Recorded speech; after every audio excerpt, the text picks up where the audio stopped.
असताना आपल्या अंतःकरणापासून त्या परमेश्वराचं पण नाव उंच करूयात. कारण जो परमेश्वर ज्याचं नाव आकाश आणि पृथ्वीपेक्षा उंच आहे, जो राजांचा राजा आहे आणि जो प्रभूंचा प्रभू आहे, असा परमेश्वर आज आपल्या जीवनामध्ये येऊ इच्छित आहे. अशा परमेश्वराला उंच करूयात आणि त्या परमेश्वराला पण हाक मारूयात आणि अंतःकरणापासून म्हणूयात, सब नामों में ऊंचा है येशू नाम. सब नामों में ऊंचा है यीशु नाम. सब नामों में ऊंचा है यीशु नाम.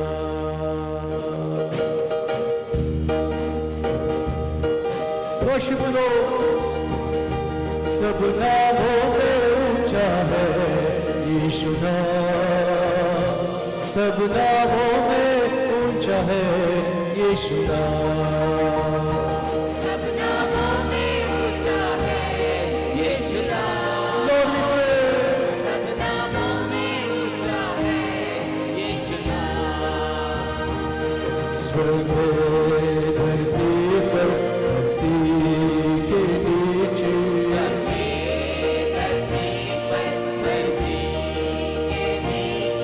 दूजा कोई नाम नहीं है. स्वर्ग में धरती पर धरती के नीचे दूजा कोई नाम नहीं है. हमको ताकत देता है यीशु नाम. हमको हिम्मत देता है यीशु नाम.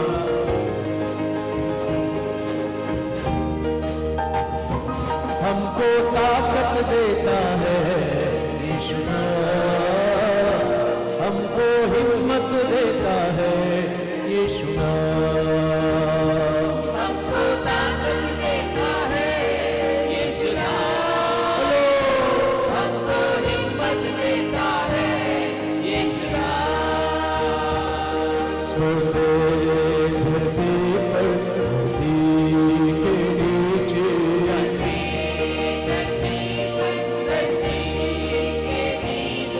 दूजा कोई नाम नहीं है. स्वर्ग में धरती पर धरती के नीचे दूजा कोई नाम नहीं है. सारे बंधन तोड़ता है यीशु नाम. हमको आजादी देता है यीशु नाम. सारे बंधन तोड़ता है यीशु नाम. हमको आजादी देता है यीशु नाम. सारे बंधन तोड़ता है यीशु नाम. हमको आजादी देता है यीशु नाम.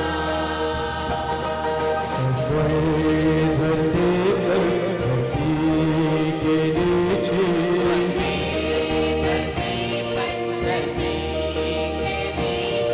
दूजा कोई नाम नहीं है.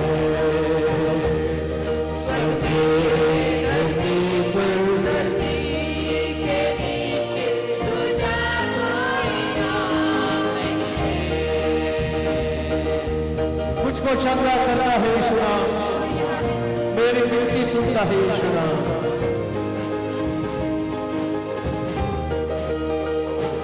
मुझको चंगा करता है यीशु नाम. मेरी विनती सुनता है यीशु नाम. मुझको चंगा करता है यीशु नाम. मेरी विनती सुनता है यीशु नाम. हमको चंगा करता है यीशु नाम. मेरी विनती सुनता है यीशु नाम. मुझको चंगा करता है यीशु नाम. मेरी विनती सुनता है यीशु नाम. स्वर्ग धरती पर धरती के नीचे धरती पर धरती के नीचे दूजा कोई नाम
सर्वात उंच आहे, जे नाव सर्वात शक्तिशाली असं आहे, जे नाव आपल्याला आरोग्य देणार आहे आणि जे नाव आपल्याला येणारा पुढचा आठवडा आशीर्वादामध्ये आणि त्याच्या संरक्षणामध्ये ठेवणार आहे. अशा नावामध्ये आपण एकत्र झालो असताना होणाऱ्या सर्व स्तुती आराधनेसाठी आपल्यामध्ये सिस्टर डोंगरे आहेत, त्या प्रार्थना करतात. पवित्र परमेश्वरा तुला धन्यवाद देतो. आज तू आमचा पिता आहेस माझ्या देवा. सर्व राष्ट्रातील प्रभू तू आम्हाला निवडून तुझी खास प्रजा केला म्हणून तुला धन्यवाद देतो. आज संध्याकाळी आज सकाळी तुझ्या पवित्र नावाला आम्ही उंचावितो, गौरवतो माझ्या देवा आणि पुन्हा एक बार प्रभू तुझी महिमा करतो, कारण सर्वात उंच असं तुझं नाव आहे. तुझ्या नावाचं गौरव करण्याकरता प्रभू आज सकाळी तू आम्हाला सहाय्य कर माझ्या देवा. हे देवाच्या आज्ञा तू आमचा ताबा घे, आमच्या मुखाचा ताबा घे आणि प्रत्येक उपासक प्रभू तुझी उपासना करत असताना प्रभू आम्ही तुला अधिक उंच व्हावं, गौरवावं म्हणून आमचं सहाय्य कर. आम्ही पूर्णपणे प्रभू आमचं जीव, आत्मा, शरीर सर्व तुझ्या स्वाधीन करतो आणि तुझं गौरव आमच्या द्वारे होऊ दे. आम्ही घडलो जातो, तू उंचावलं जा. आमचा तारणारा जिवंत देवाच्या गोडाने गौरवी नावाची प्रार्थना विनंती करतो म्हणून तू आहे. Praise Lord. खरोखर जर आपण जगामध्ये बघितलं, आपल्या नातेवाईकांच्या दृष्टीने बघितलं, आपल्या मित्रमैत्रिणींच्या दृष्टीने बघितलं, आपल्या ओळखी पाळखीच्या लोकांच्या दृष्टीने बघितलं तर आपली किंमत होणार नाही. पण जर तुम्ही येशूच्या दृष्टीने बघितलं तर तो म्हणतो की तू माझ्यासाठी खूप बहुमोल आहे. Praise Lord. जर येशूकडे दृष्टी लावाल तर नक्कीच तो आनंद तुमच्या जीवनामध्ये भरणार आहे. आणि आज तो आनंद आपल्या जीवनामध्ये भरण्यासाठी यावेळेस आपण गीत गाऊयात आणि म्हणूयात, येशू की नजरों में मैं हूँ अनमोल. यीशु की नजरों में मैं हूँ अनमोल, ऐसा वैसा मैं नहीं मेरा बड़ा बोल. यीशु की नजरों में मैं हूँ अनमोल, ऐसा वैसा मैं नहीं मेरा बड़ा मोल. यीशु की नजरों में मैं हूँ अनमोल, ऐसा वैसा मैं नहीं मेरा बड़ा बोल. यीशु की नजरों में मैं हूँ अनमोल, ऐसा वैसा मैं नहीं मेरा बड़ा मोल. हाले हाले हालेलुया, हाले हाले हालेलुया, हाले हाले हालेलुया, हाले हाले हालेलुया. ओ हाले हाले हालेलुया, हाले हाले हालेलुया, हाले हाले हालेलुया, हाले हाले हालेलुया. यीशु की नजरों में मैं हूँ अनमोल, ऐसा वैसा मैं नहीं मेरा बड़ा बोल. यीशु की नजरों में मैं हूँ अनमोल, ऐसा वैसा मैं नहीं मेरा बड़ा मोल. नाचूंगा, गाऊंगा जोर जोर से, ताली बजाऊंगा जोर शोर से.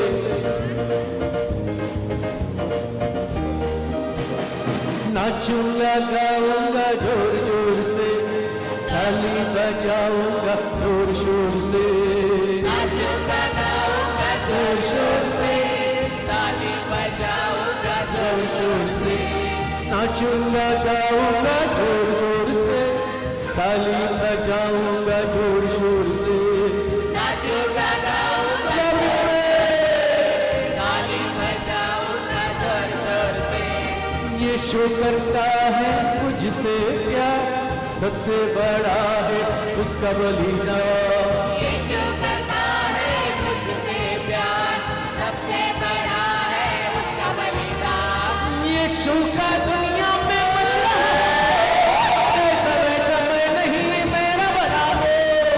यीशु का दुनिया में बच रहा है शोर, ऐसा वैसा मैं नहीं मेरा बड़ा बोल. यीशु की नजरों में मैं हूँ अनमोल, ऐसा वैसा मैं नहीं मेरा बड़ा बोल. यीशु की नजरों में मैं हूँ अनमोल, ऐसा वैसा मैं नहीं मेरा बड़ा बोल.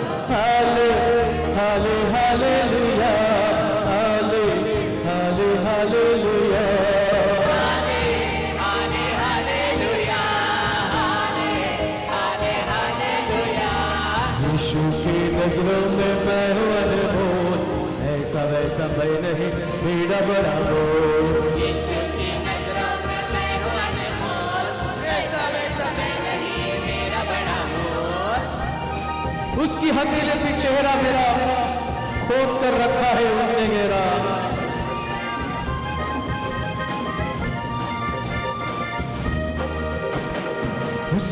हथेली पे चेहरा मेरा खोद कर रखा है उसने गहरा उसकी हथेली पे चेहरा मेरा खोद कर रखा है उसने गहरा कोई यदि छुएगा मुझको उसकी आँख की पुतली को छुएगा वो कोई अगर छुएगा मुझको उसकी आगे पुतली को छुएगा वो उसके हथेली पे चेहरा मेरा खोद कर रखा है उसने गहरा उसके हथेली पे चेहरा मेरा खोद कर रखा है उसने गहरा कोई यदि न छुएगा मुझको उसकी आँख की पुतली को छुएगा वो कोई यदि छुएगा मुझको उसकी आगे पुतली को छुएगा वो उसका मेरा रिलेशन ऐसा वैसा मैं नहीं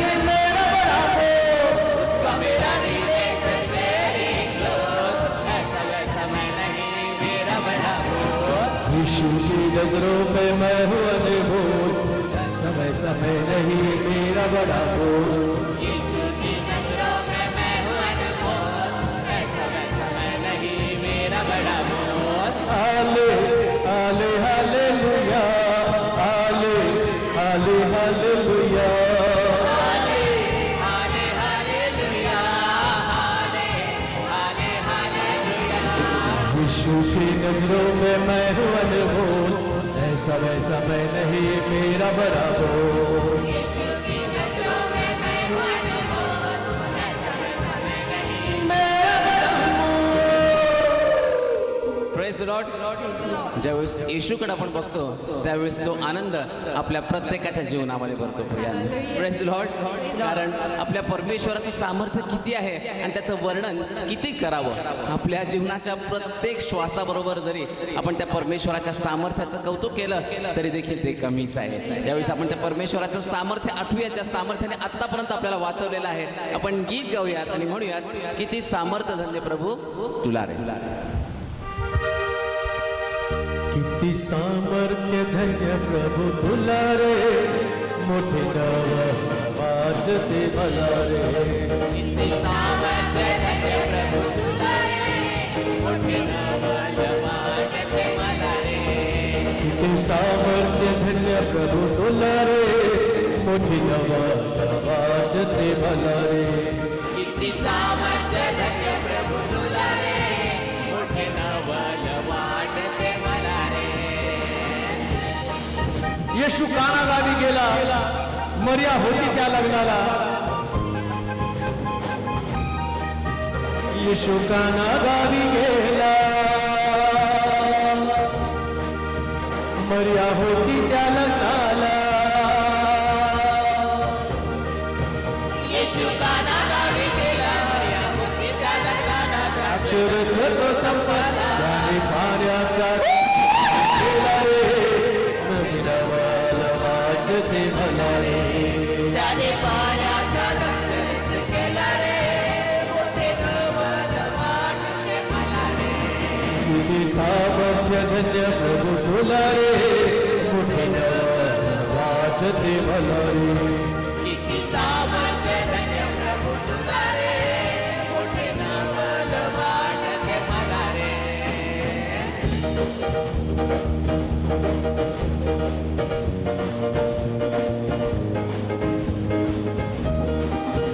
38 वर्षे दुखणे करी पडला होता वाजेवरी 38 वर्षे दुखणे करी पडला होता वाजेवरी नावाच्या तिरी खाते उचलायला शक्ती दिली मोठे नवल वाजते मला रे काट्या उचलायला शक्ती दिली त्याला रे मोठे नवल वाटते मला रे किती सामर्थ्य धन्य प्रभु तुला रे मोठे नवल वाजते मला रे किती सामर्थ्य धन्य प्रभु तुला रे मोठे नवल वाटते मला रे एक जन्मांग भिकारी बसला होता वाटेवरी एक जन्मानो भिकारी बसला होता वाटेवरी त्याला दृष्टी नव्हती खरी चिखला होणी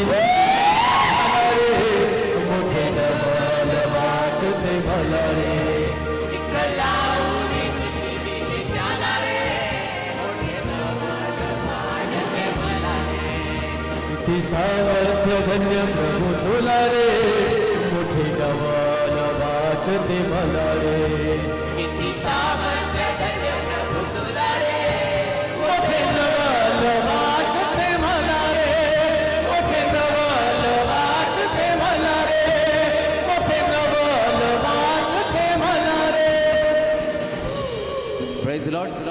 या सर्व संकटाच्या काळामध्ये, या सर्व महामारीच्या काळामध्ये जेव्हा लोक आपल्याकडे बघत असतील त्यावेळेस हेच म्हणत असतील की तुम्हाला बघून खरोखर आम्हाला मोठं नवल वाटतं, कारण तुमच्या परमेश्वराने तुम्हाला अजूनपर्यंत राखलेला आहे. Praise Lord. तो परमेश्वर असेल तर कुठल्याच गोष्टीची कमी आपल्याला कधीच पडू देत नाही. Praise Lord. आणि आज आपण मुखाने कबूल करूयात आणि म्हणूयात की येशू जर तू जर आहे तर कुठलीच घटी, कुठलीच कमी आमच्या जीवनामध्ये राहणार नाही. यावेळेस आपण म्हणूयात घटी नाही है, घटी नाही. घटी नहीं है, घटी नहीं है, मेरे जीवन में कुछ भी घटी नहीं है. घटी नहीं है, घटी नहीं है, मेरे जीवन में कुछ भी घटी नहीं है. घटी नहीं है, घटी नहीं है, मेरे जीवन में कुछ भी घटी नहीं है. घटी नहीं है, घटी नहीं है, मेरे जीवन में कुछ भी घटी नहीं है. मेरे जीवन में यीशु मसीह आया.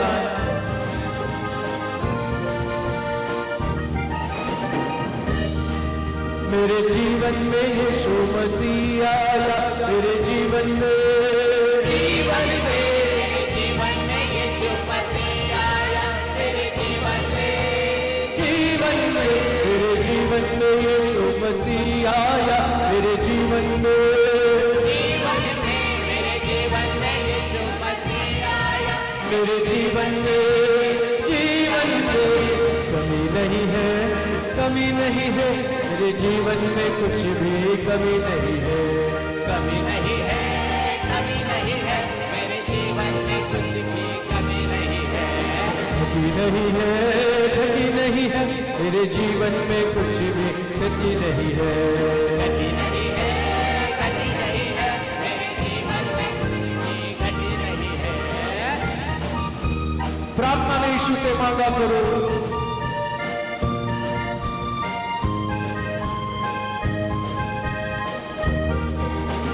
प्रार्थना में यीशु से मांगा करो. बोलो प्रार्थना में प्रार्थना में यीशु से मांगा करो. बोलो प्रार्थना में यीशु से मांगा करो. बोलो प्रार्थना में यीशु से मांगा करो. बोलो प्रार्थना में कमी नहीं है, कमी नहीं है, उसके दरबार में कुछ भी कमी नहीं है. कमी नहीं है, कमी नहीं है, उसके दरबार में कुछ भी कमी नहीं है. घटी नहीं है, घटी नहीं है, उसके जीवन में कुछ भी घटी नहीं है. घटी नहीं है, घटी नहीं है, उसके जीवन में कुछ भी घटी नहीं है. विश्वास से यीशु की जय बोलेंगे.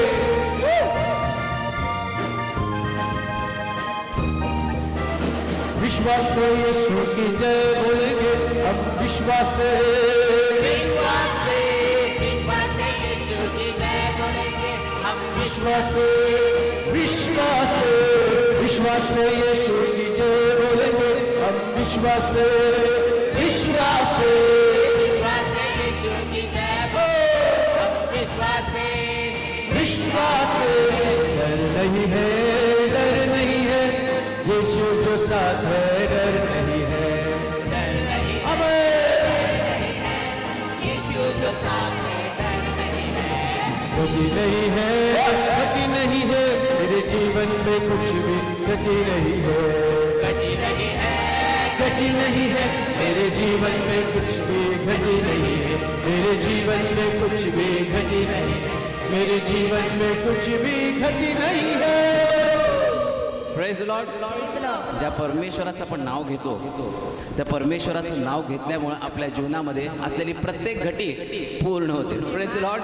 आणि आपल्या जीवनामधला जर आनंद पूर्ण करायचा असेल तर येशूचं नाव आपल्या जीवनातून आपण उंच केलं पाहिजे. Praise Lord. कारण येशूच्या नावामध्येच आनंद आहे आणि जे बल जे सामर्थ्य आपल्याला मिळतं ते देखील येशूच्याच नावामध्ये. Praise Lord. जरी तुम्ही घरी असतात, जरी तुम्ही मोबाईलच्या समोर असतात, जरी तुम्ही टीव्हीच्या समोर असतात, तरी देखील तुम्ही त्या ठिकाणामध्ये कृती करू शकता कारण त्या परमेश्वराने तुम्हाला जिवंत ठेवलेलं आहे. Praise Lord. Praise Lord. आपण कृती करूयात, म्हणूयात जिथं कुठं असेल तिथं आपण आपल्या हातांचा वापर करूयात, आपलं मुख उघडूयात, त्या परमेश्वराची स्तुती करत म्हणूयात, प्रभू का आनंद मेरा बल है. प्रभु का आनंद मेरा बल है, प्रभु का आनंद मेरा साबर. प्रभु का आनंद मेरा बल है, प्रभु का आनंद मेरा सामर्थ. ओ प्रभु का आनंद मेरा बल है, प्रभु का आनंद मेरा साबर. प्रभु का आनंद मेरा बल है, प्रभु का आनंद मेरा सामर्थ. यीशु मसीह की उपस्थिति में आनंद ही आनंद है. यीशु मसीह के उपस्थिति में आनंद ही आनंद है. ओ यीशु मसीह की उपस्थिति में आनंद ही आनंद है. यीशु मसीह के उपस्थिति में आनंद ही आनंद है. तेरे लिए गाओ, झूम लो, महिमा गाओ, प्रशंसा करो. तेरे लिए गाओ, झूम लो, महिमा गाओ, प्रशंसा करो.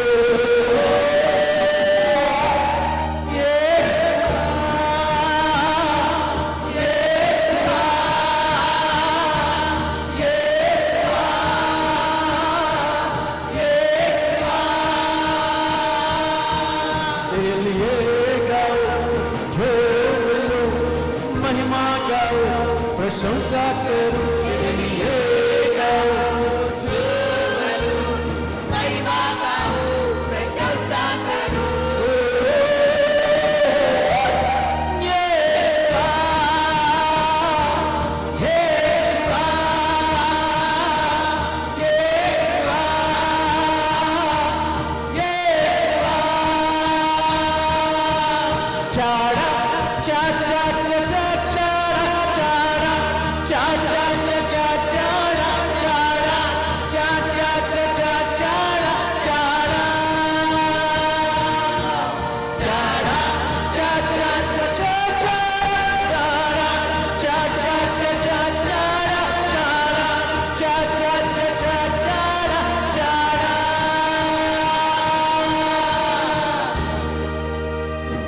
तू ही रब है, तू ही सब है, तू ही कल था, तू ही अब है, तू ही रब है, तू ही सब है, तू ही कल था, तू ही अब है, तू ही तो सबसे अलग है.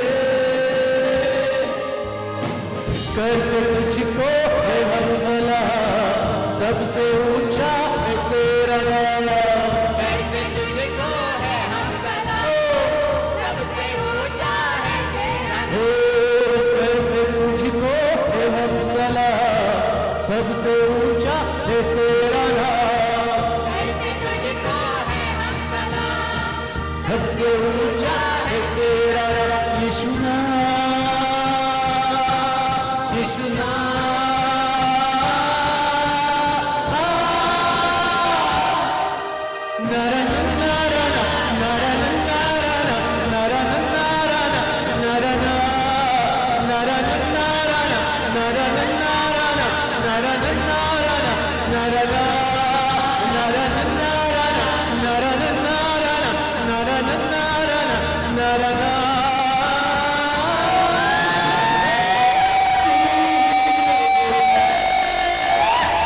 सबसे अलग है. Praise Lord. जो आनंद आपल्याला परमेश्वरामध्ये मिळतो तो आनंद कुठंही मिळत नाही प्रियांनो. तो आनंद अनुभवण्यासाठी तो आनंद आपल्या जीवनामध्ये देण्यासाठी त्या परमेश्वराने आपल्याला संधी दिलेली आहे. पुन्हा एकदा त्या परमेश्वराच्या जवळ जाण्याची. यावेळेस पुन्हा एकदा आपले नेत्र आपण बंद करूया. पुन्हा एकदा त्या परमेश्वराला पुन्हा एकदा नव्याने आपल्या जीवनामध्ये आपण बोलूया. जो सर्वसमर्थ परमेश्वर, जो आकाश आणि पृथ्वीचा निर्माण करणारा परमेश्वर, त्या परमेश्वराला आज पुन्हा एकदा अंतःकरणापासून हाक मारूया. प्रियांनो, आज सगळं काही विसरून जा. त्या परमेश्वराला आपण संधी देऊया की पुन्हा एकदा आपल्याला नव्याने स्पर्श करण्यासाठी. त्या परमेश्वराला आपण संधी देऊयात की पुन्हा एकदा आपल्या नव्याने आपल्या जीवनामध्ये कार्य करण्यासाठी. त्या परमेश्वराला आपण संधी देऊयात आपल्या जीवनामध्ये पुन्हा एकदा त्या आशीर्वादाची ओढ निघण्याची. ही वेळ आहे. तो परमेश्वर तुमच्या त्या ठिकाणामध्ये उपस्थित आहे. परमेश्वर तुम्हाला स्पर्श करू इच्छित आहे. आज आपली मनातली इच्छा परमेश्वराच्या समोर आपण सादर करूया आणि त्या परमेश्वराला आपण म्हणूयात, छू ले मुझे सामर्थ्य से.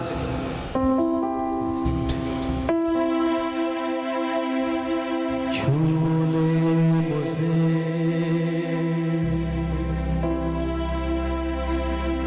सामर्थ्य से, के मैं छूऊं सिर्फ तेरे लिए. छू ले मुझे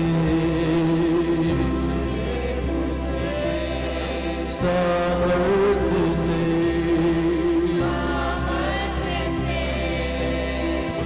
मैं जीऊं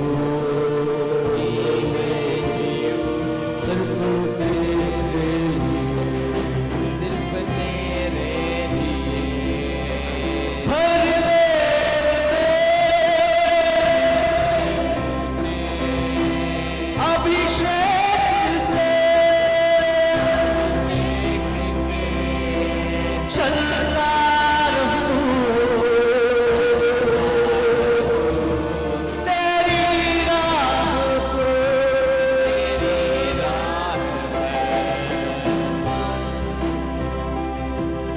चलो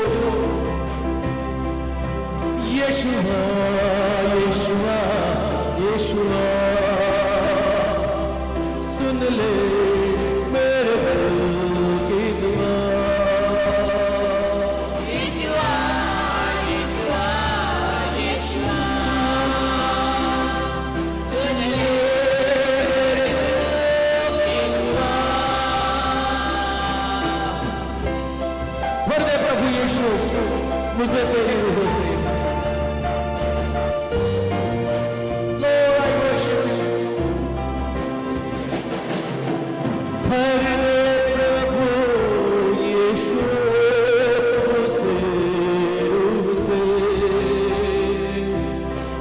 तेरी प्रशंसा करूं मैं पूरे दिल से. भर दे प्रभु यीशु मुझे रूह से. तेरी प्रशंसा करूं मैं पूरे दिल से. भर दे प्रभु यीशु मुझे रूह से. तेरी प्रशंसा करूं मैं पूरे दिल से. भर दे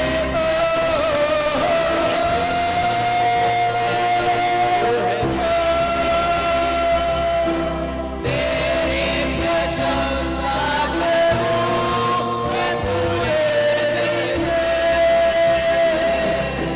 दिल से करूं सजना तो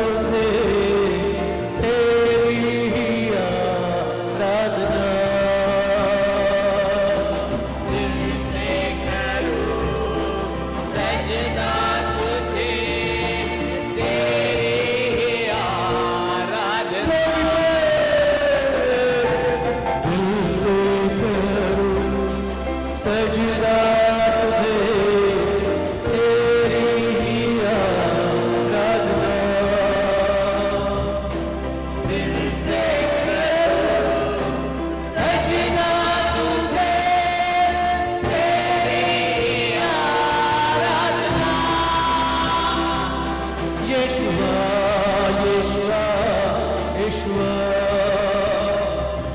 सुन ले तेरे दिल की दुआ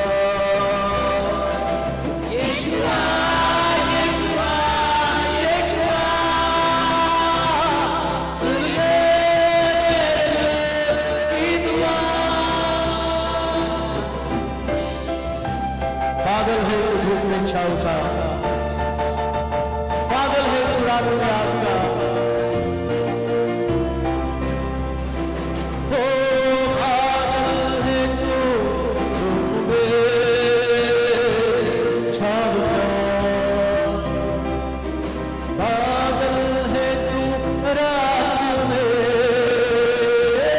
आग का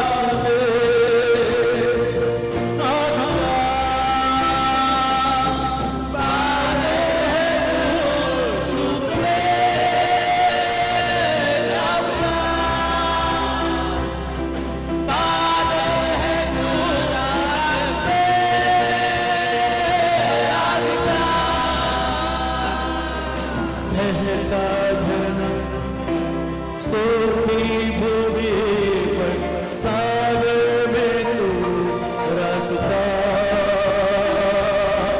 बहता झरना सूखी भूमि पर सागर में तू रास्ता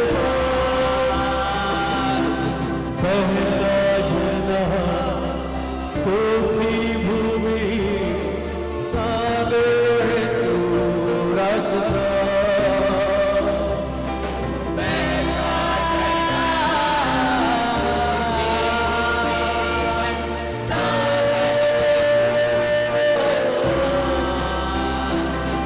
यीशुआ यीशुआ यीशुआ सुन ले तेरे दिल की दुआ यीशुआ यीशुआ यीशुआ सुन ले मेरे दिल की दुआ यीशुआ यीशुआ यीशुआ सुन ले मेरे दिल की दुआ यीशुआ यीशुआ यीशुआ सुन ले की दुआ यीशुआ यीशुआ यीशुआ सुन ले की दुआ हालेलुया महिमा हो तेरी स्तुति हो यीशु राजा हे देवाली महिमा तुला जोरो बसो तुला महिमा सो हे पराक्रमी राजा आराधना आराधना आराधना हो स्तुती तुला जो परमेश्वर स्तुतीस पात्र असा परमेश्वर आहे जो परमेश्वर भयास योग्य असा परमेश्वर आहे जो परमेश्वर आज या ठिकाणामध्ये आपण जिथं कुठं आहोत त्या प्रत्येक ठिकाणामध्ये तो परमेश्वर उपस्थित आहे प्रत्येकाला आशीर्वादाने भरत आहे त्याचा स्पर्श प्रत्येकाला जाणवत आहे अशा अद्भुत परमेश्वराच्या समोर आपण झुकलेलो असताना आपले डोळे बंद असताना येणाऱ्या वचनासाठी आपल्यामध्ये भाऊ शारोन आहे तो प्रार्थनेत चालू आहे हालेलुया धन्यवाद धन्यवाद धन्यवाद परिशुद्ध खरोखर बाप्पा आकाश कपाट उघडून परिशुद्ध बाप्पा आज तुझा स्वर्गीय अभिषेक बाप्पा प्रत्येकामध्ये बाप्पा तू टाक परिशुद्धा खरोखर बाप्पा तू बाप्पा आम्हाला बाप्पा आतापर्यंत सांभाळच माझ्या देव परिशुद्धा खरोखर बाप्पा आतापर्यंत तू आमच्यामध्ये बाप्पा तुझा श्वास बाप्पा तू ठेवला त्याबद्दल तुझ्या नावावर उपकार स्तुती करतो माझ्या परिशुद्धा खरोखर गायलेले प्रत्येक गीतातून परिशुद्धा आज तुझं नाव उंच होऊ दे परिशुद्धा आज तुझ्या नावाचा जय जयकार होऊ दे परिशुद्धा खरोखर बाप्पा आमची लायकी पात्रता नसताना माझ्या देवा खरोखर आम्हाला आम्ही बाप्पा आम्ही पापी असताना माझ्या परिशुद्धा तू आमच्यासारख्या पाप्याला तू वापरतोस माझ्या परिशुद्धा खरोखर बाप्पा दिवसेंदिवस बाप्पा तुझी दया परमेश्वरिता रोज आणि रोज नवी होती परमेश्वरिता परमेश्वरिता आज आम्ही विशेष करून आम्ही प्रत्येक जण बाप्पा तुझ्या गौरव हातात पडतो माझ्या परमेश्वरिता जो कोणी आज बाप्पा फेसबुकच्या माध्यमातून बाप्पा जे कोणी युट्यूबच्या माध्यमातून आज बघत असतील माझ्या परमेश्वरिता त्याच प्रत्येकांची तू भेट घे परमेश्वरिता आज प्रत्येकाला बाप्पा तू वचनाद्वारे बोल परमेश्वरिता आणि प्रत्येक जणाचं बाप्पा जे काय हृदय बाप्पा जे कठीण हृदय झालंय माझ्या देवा बाप्पा ते कठीण हृदयाला बदलणारा तू देव आहेस परमेश्वरिता आज खरोखर जे कोणी नवीन आज बघत आहे माझ्या देवा त्या प्रत्येकाला बाप्पा तुझ्याविषयी आकर्षण निर्माण होऊ दे परमेश्वरिता जे कोणी आज नवीन पहिल्यांदा बघत असतील माझ्या देवा बाप्पा त्यांची तुझ्यासाठी बाप्पा एक नवी ओळख तू करून घे परमेश्वरिता आणि बाप्पा तुझं पीक बाप्पा जास्तीत जास्त आत्मा करून नेण्यासाठी परमेश्वरिता तू आज बाप्पा या माध्यमाचा उपयोग तू करून घे परमेश्वरिता विशेष करून बाप्पा आज वचनाची वेळ तुझ्या आधीन स्वाधीन करतो माझ्या देवा बाप्पा ते वचन परमेश्वरिता बाप्पा खरोखर प्रत्येकाच्या हृदयाला लागू दे परमेश्वरिता खरोखर एक तरी आत्मा बाप्पा बदलला जाऊ दे परमेश्वरिता खरोखर परमेश्वर बाप्पा तू तुझं स्वर्गीय बाप्पा स्थान सोडून बाप्पा तू आज पृथ्वीवर आलाच माझ्या देवा कारण बाप्पा आता मी तर तुझी स्तुती आराधना करत आहे माझ्या परमेश्वरिता खरोखर बाप्पा जे कोणी लोक बाप्पा आज आम्हाला बघत असतील माझ्या देवा त्या प्रत्येकावर बाप्पा तुझा विपुल आशीर्वाद जाऊ दे परमेश्वरिता त्या प्रत्येक जण आज कोण बाप्पा निराश असतील माझ्या देवा बाप्पा आज वचनाद्वारे बाप्पा त्यांना एक नवी आशा भेटू दे परमेश्वरिता त्यांचं जीवन आज बदलून जाऊ दे परमेश्वरिता यासाठी बाप्पा तू त्यांचं सहाय्य कर मदत कर बाप्पा ऐकणाऱ्या प्रत्येकाला बाप्पा तुझे विशेष दया कृपेने तू भर परमेश्वरिता आणि त्यांचं बाप्पा त्यांची तुझ्या बाप्पा तुझ्याकडे येण्यासाठी बाप्पा त्यांचे मार्ग तू मोकळे कर माझ्या परमेश्वरिता आणि बाप्पा तुझं गौरव तुझी महिमा उंचावली जाऊ दे आम्ही घटले जाऊ दे परमेश्वरिता आमच्यातून फक्त तुझं नाव उंच केलं जाऊ दे परमेश्वरिता इथून पुढची सर वेळ तुझ्या हातात देतो तू चालव तू मार्गदर्शन कर परमेश्वरिता इथून पुढची सर वेळ तुझ्या हातात देतो येशू ख्रिस्त आमचा तारणाऱ्याच्या नावात प्रार्थना केली म्हणता सर्वांचं पुन्हा एकदा स्वागत त्याचप्रमाणे ज्या चॅनल तुम्ही बघत आहात ज्या यूट्यूबच्या द्वारे तुम्ही हे सुंदर वचन तुमच्यापर्यंत येत आहे रेव्हरंड मनोज तेलोरे मिनिस्ट्रीज ह्या चॅनलला तुम्ही जास्तीत जास्त सबस्क्राईब करा लाईक करा त्याचप्रमाणे त्या ठिकाणामध्ये एक बेलचं आयकन आहे एक बेलचं चिन्ह त्या ठिकाणामध्ये आहे त्या बेलच्या चिन्हाला तुम्ही त्या ठिकाणामध्ये प्रेस करा जेणेकरून ज्यावेळेस नवनवीन असे वचनाचे व्हिडिओज येतील ते लगेच तुम्हाला त्या ठिकाणामध्ये बघायला मिळतील तुम्ही दिलेल्या सर्व भरभरून प्रतिसादाबद्दल परमेश्वराबद्दल पुन्हा एकदा सर्वांचे मनपूर्वक आभार त्याचप्रमाणे जर काही तुमच्या प्रार्थनेच्या विनंती असतील तर त्या ठिकाणामध्ये खाली नंबर दिलेला आहे त्या नंबरवर तुम्ही तुमच्या प्रार्थनेच्या विनंत्या त्या ठिकाणामध्ये सांगू शकता त्याचप्रमाणे जर काही साक्षी तुमच्या जीवनामध्ये घडल्या असतील तर त्या ठिकाणामध्ये व्हॉट्सअपचा नंबर देखील तो खाली दिलेला आहे त्या व्हॉट्सअपच्या नंबरवर तुमच्या साक्षी तुम्ही त्या ठिकाणामध्ये सांगू शकता आणि ही वेळ आहे वचनाची आणि आपल्यामध्ये रेव्हरंड मनोज तेलोरे येत आहेत आपण त्यांचं स्वागत करूया पुन्हा एकदा शालोम स्तुती करतो प्रभूची ज्यानं आजच्या दिवसापर्यंत आम्हाला सांभाळलं आणि सगळ्यात मोठी साक्ष काय तुम्ही निरोगी आहात तुमच्या सगळ्या गरजांची पूर्तता झाली या गोष्टी जगात सगळ्यांकडे चालू आहेत परंतु आज जी महत्त्वाची गोष्ट तुम्ही अजूनही प्रभूमध्ये टिकून आहात ती सगळ्यात मोठी साक्ष आहे अन्न वस्त्र निवारा कौटुंबिक गरजा या सगळ्या गरजा जगातल्या प्रत्येक व्यक्तीच्या भागवल्या जातात परंतु आध्यात्मिक गरज जे प्रभूमध्ये टिकून राहणं आणि ते टिकून राहणं फार गरजेचं आहे कारण पृथ्वी तलावरचं आमचं आयुष्य लवकर संपणार आहे त्यानंतर आम्हाला देवाच्या न्यायासनासमोर उभं राहावं लागणार आहे प्रभूनं ज्या देणग्या तुम्हाला दिल्या जो विश्वास तुमच्यामध्ये ठेवला जी धार्मिकता मोठ्या कष्टानं तुम्ही मिळवलेली आहे अशीच ती धार्मिकता तुम्हाला मिळाली नाही अब्जावधी लोक जगामध्ये आहेत परंतु त्या लोकांना ख्रिस्ताची ओळख पटली नाही आणि त्यातून काही लोकांना ओळख पटली परंतु बरेचसे लोक देवापासून दूर गेलेले आहेत काहींचा विश्वास गेला काही जगाकडे आकर्षिले गेले काही मोहाला बळी पडले काही लोकांमध्ये आळस निर्माण झाला आणि त्याने देवाचं सानिध्य सोडलं पण आज सकाळी जर तुम्ही देवाच्या सानिध्यामध्ये आहात तर तुम्ही धन्य लोक आहात हालेलुया तुमचा ऱ्हास झाला नाही तुमचा विश्वास कमी पडला नाही परंतु आज ज्या व्यक्तीविषयी मी पाहणार आहे ज्या व्यक्तीविषयी मी तुम्हाला सांगणार आहे त्याच्या संबंधानं म्हटलं तो एक लुटेरा आहे आणि प्रभूनं दिलेलं जे सुंदर जीवन आहे त्या जीवनावरती त्याची बारकाईने नजर आहे. त्याला वाटतं तुमच्यातलं जे मौल्यवान आहे आणि ते मौल्यवान तुमच्यापासून काढून घ्यावं, तुम्हाला लुटावं, तुमचं आरोग्य लुटावं, अभिषेक लुटावा, तुमचं समाधान, तुमचं सांत्वन, तुमचं पाचारण, या सगळ्या गोष्टी तुमच्यातनं काढून टाकाव्या. न कळत एक व्यक्ती देवाच्या सानिध्यापासून दूर जातो आणि तो लुटारूच्या हाती, त्या लुटारीच्या हातात सापडतो. लुकाचं शुभवर्तमान त्याचा 10वा अध्याय आणि त्याची 30 पासून तर 35 पर्यंतची आपण वचनं वाचणार आहोत. लुकाचं शुभवर्तमान त्याचा 10वा अध्याय 30 पासून 35 पर्यंतची वचनं वाचूया. चांगल्या शंभरण्याचा दृष्टांत. चांगल्या शंभरणाचा दृष्टांत. येशूने उत्तर दिले, येशूनं उत्तर दिलं, एक मनुष्य यरुशलेमेहून खाली यरिहोस जात असताना लुटारूंच्या हाती सापडला. त्यांनी त्याचे कपडे काढून घेतले, त्याला मारही दिला आणि त्याला अर्धमेला टाकून ते निघून गेले. बस, एक मनुष्य जो यरुशलेम त्यानं सोडली आणि लुटारूच्या हाती सापडला. या लुटेऱ्याविषयी मी पाहणार आहोत. पुष्कळ वेळा हा दाखला तुम्ही ऐकला, पुष्कळ वेळा त्यातनं मनन केलं, पण ते गंभीर परिणाम आमच्या जीवनामध्ये आम्ही आत्ता अनुभवत आहोत. काही लोक ते अनुभवत आहेत.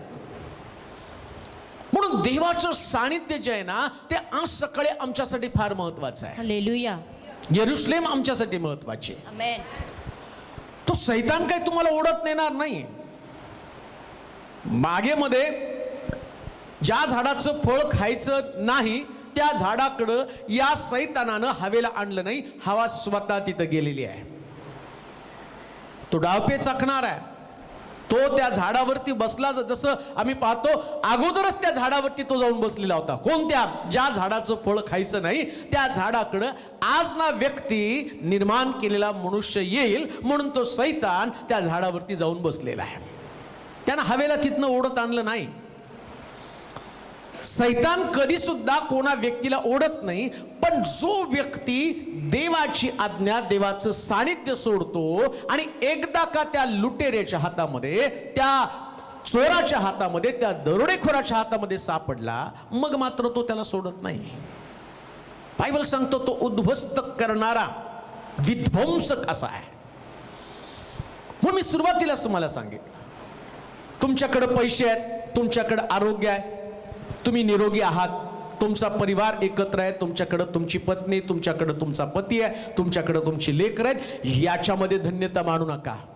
तुम्ही देवाच्या सानिध्यामध्ये आहात, याच्यामध्ये धन्यता माना. हालेलुया.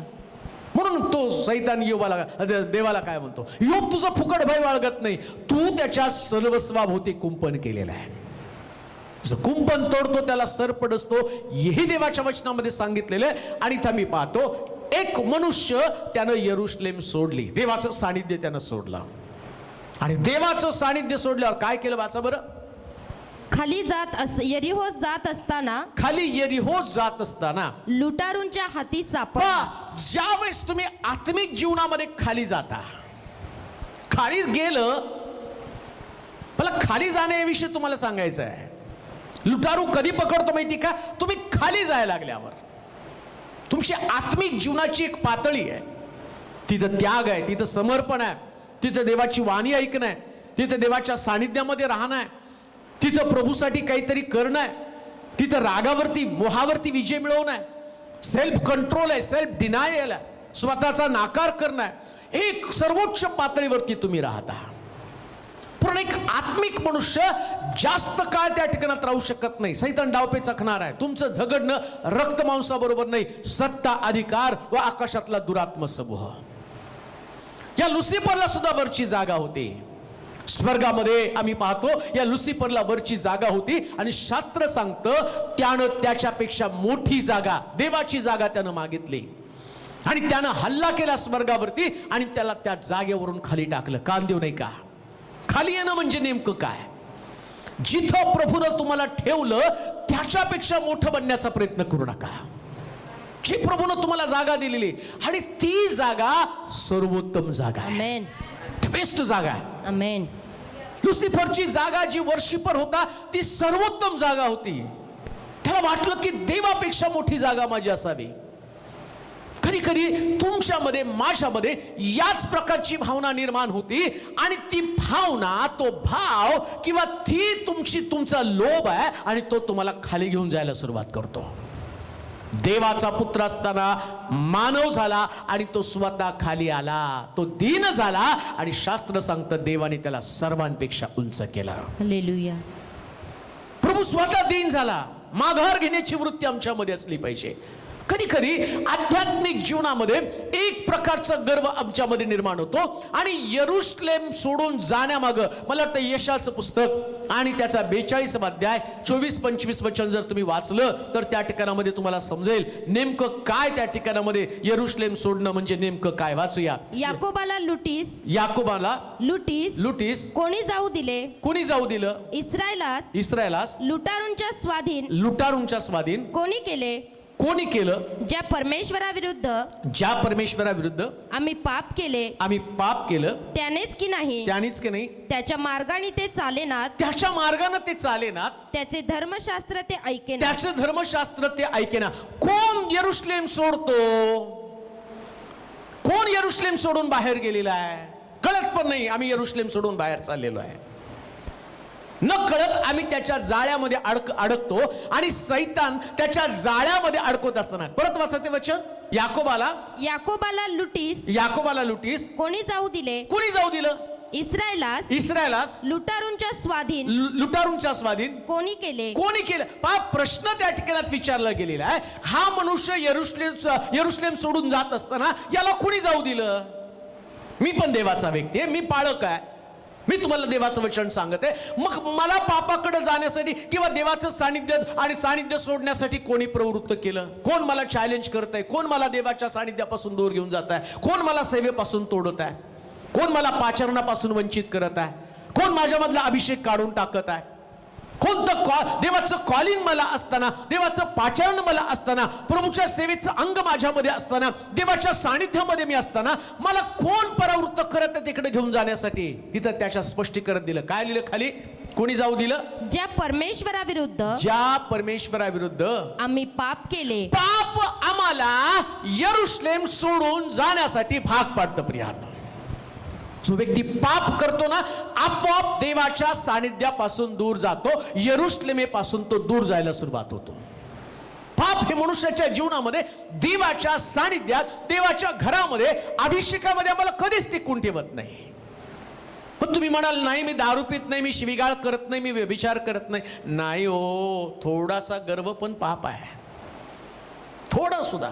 कोणी आपल्या भावास अरे मूर्खा म्हणेल तरी तो पाप करतो. देवाचा एखादा नियम शास्त्र सांगतं चांगलं करायचं कळत असून जे तो करत नाही ना तो पाप करतो. कधी कधी चांगल्या गोष्टी माझ्या डोक्यात येतात, राग येणं पाप आहे. मग राग आला तर म्हणजे आमच्याकडं दिवसभरात कितीतरी वेळा राग येतो, क्षमा न करण्याची प्रवृत्ती आमच्यामध्ये असते देवाच्या वचनाच्या विरुद्ध. त्याच्या पुढे लिहिले अजून काय? पाप जे आम्हाला आणि देवापासून दूर घेऊन जातं. यरूशलेम सोडण्यासाठी कोण आम्हाला भाग पाडत आहे? लुटारू लुटण्याच्या अगोदर काय प्रोसेस होती ती आम्ही पाहणार आहोत. वाचा. याकोबाला लुटीस कोणी जाऊ दिलं? इस्रायलास लुटारूंच्या स्वाधीन कोणी केलं? ज्या परमेश्वराविरुद्ध आम्ही पाप केलं त्यानेच की नाही. पाप आम्ही करतो ना त्यास देव आम्हाला अटकाव करत नाही. तो म्हणतो जोपर्यंत तुम्ही धार्मिक जीवन जगाल तोपर्यंत धार्मिकतेमुळे तुमच्या भोवती सुरक्षा कवच असेल. पण तुम्ही जर पाप कराल आपोआप तुमचं सुरक्षा कवच तुटेल आणि तुम्ही लुटारूच्या हाती सापडाल. सांभाळा. जाणून बुजून कोणत्याही पापामध्ये अडकून पडू नका. पाप तुम्हाला कळतं, चुका तुम्हाला कळतात, अपराध तुम्हाला कळतात. ज्याला पवित्र आत्मा आहे, पवित्र आत्मा त्याला सांगतो जी गोष्ट तू करत आहेस ती गोष्ट चुकीची आहे, तरी सुद्धा तुम्ही धिटाईनं पाप करता आणि तिथं तुम्ही न कळत यरूशलेम सोडून जाण्यासाठी स्वतःला प्रवृत्त करत आहात. देव तुम्हाला यरूशलेमेच्या बाहेर ढकलत नाही, पण पाप तुम्हाला यरूशलेमेच्या बाहेर ढकलतं. पाप कधी करणारा मनुष्य कधीच देवाच्या हाती आणि देवाच्या सानिध्यात राहू शकत नाही, कारण देव पवित्र आहे. पवित्र देवाला पाप करणारा व्यक्ती कधी सुद्धा आम्ही पाहतो त्याच्याजवळ राहू शकत नाही. आदामानं फक्त आज्ञा मोडली. फळ खाऊ नको म्हटलं, त्यानं खाल्लं. त्यांनी काही खून केलं नाही, त्यांनी काही व्यभिचार केला नाही, त्यांनी काही जारकर्म केलं नाही, त्यानं कुणाचं लुटलं नाही, पण एक छोटीशी आज्ञा त्यानं मोडली. कोणती? सगळ्या झाडाचं फळ खा, मधल्या झाडाचं फळ खाऊ नको, एवढी एक आज्ञा त्यानं मोडली. आणि बरोबर परमेश्वर आल्यावर तो लपला. याच्या अगोदर तो देवाला भेटण्यासाठी उत्कंठित होता, परंतु पहिल्यांदा पाप केल्यामुळं काय घडलं? सैतानानं त्याला फळ दिलं. परिणाम काय झाला माहिती का? पहिल्यांदा त्याला कळालं त्याची गौरवी वस्त्र त्या लुटारूने लुटून टाकलेली आहे. हा लुटेरा साधा सुद्धा लुटेरा नाही. या लुटेऱ्यानं इथं मी पाहतो यरुशलेम सोडून जात असताना लुटारूच्या हाती सापडलं, त्यानं त्याला चोपलं आणि त्यानं त्याची वस्त्र काढली. इथं सुद्धा आम्ही पाहतो एदेन बागेमध्ये पहिल्यांदा या मनुष्यानं देवाच्या विरोधामध्ये पाप केलं. इथं पण एक लुटारू होता आणि तो लुटेरा कोण? तो सैतान. बायबल सांगतं पहिल्यांदा त्याला कळालं की तो नग्न आहे. आदामाला कळालं तो नग्न आहे, कारण त्या लुटेऱ्यानं एक फळ दिलं आणि फळाच्या मोबदल्यामध्ये त्याची गौरवी वस्त्र काढून टाकली. देवाचे प्रिय लोक हो, यरुशलेम सोडून जाणाऱ्या व्यक्तीच्या बाबतीमध्ये धोक्याचा इशारा काय? प्रभूनं तुम्हाला सुंदर वस्त्र दिलेले आहे, गौरवी वस्त्र दिलेले. जसं आम्ही पाहतो योसेफाला त्याच्या बापानं इतका सुंदर झगा दिला होता, त्याच्या झग्यामुळे त्याचे भाऊ त्याचे दुश्मन बनलेले होते. आणि लक्षात घ्या, झगा म्हणजे सेवा आहे, झगा म्हणजे आणि परमेश्वरानं विशेष प्रकारची दिलेली गोष्ट तुमच्यासाठी आहे. झगा म्हणजे देवाचं प्रेम तुमच्यासाठी आहे. आणि कधी कधी एखादं छोटंसं पाप तुमच्याकडचं देवाचं गौरव तुमच्यातनं निघून जातो. हा लुटेरा तुमच्या जीवनातलं विशेष प्रकारची तुमची सेवा, तुमचं कॉलिंग तुमच्यापासून काढून घेतो, कारण तो लुटेरा आहे. आणि त्याचं कारण काय माहिती का? फक्त तुम्ही देवाविरुद्ध केलेलं पाप. पुढे वाचा. इस्रायलास लुटारूंच्या स्वाधीन कोणी केले? कोणी केलं? ज्या परमेश्वराविरुद्ध आम्ही पाप केले, आम्ही पाप केलं, त्यानेच की नाही? त्यानंच की नाही? त्याच्या मार्गानं ते चालेनात, त्याचे धर्मशास्त्र, त्याचं धर्मशास्त्र ते ऐकेनात. म्हणून त्यानं त्याचवर आपला कोप, आपला संताप व युद्धाचा गजब. जो व्यक्ती यरुशलेम सोडून जातो, परमेश्वर आपला कोप त्याच्यावरती टाकतो.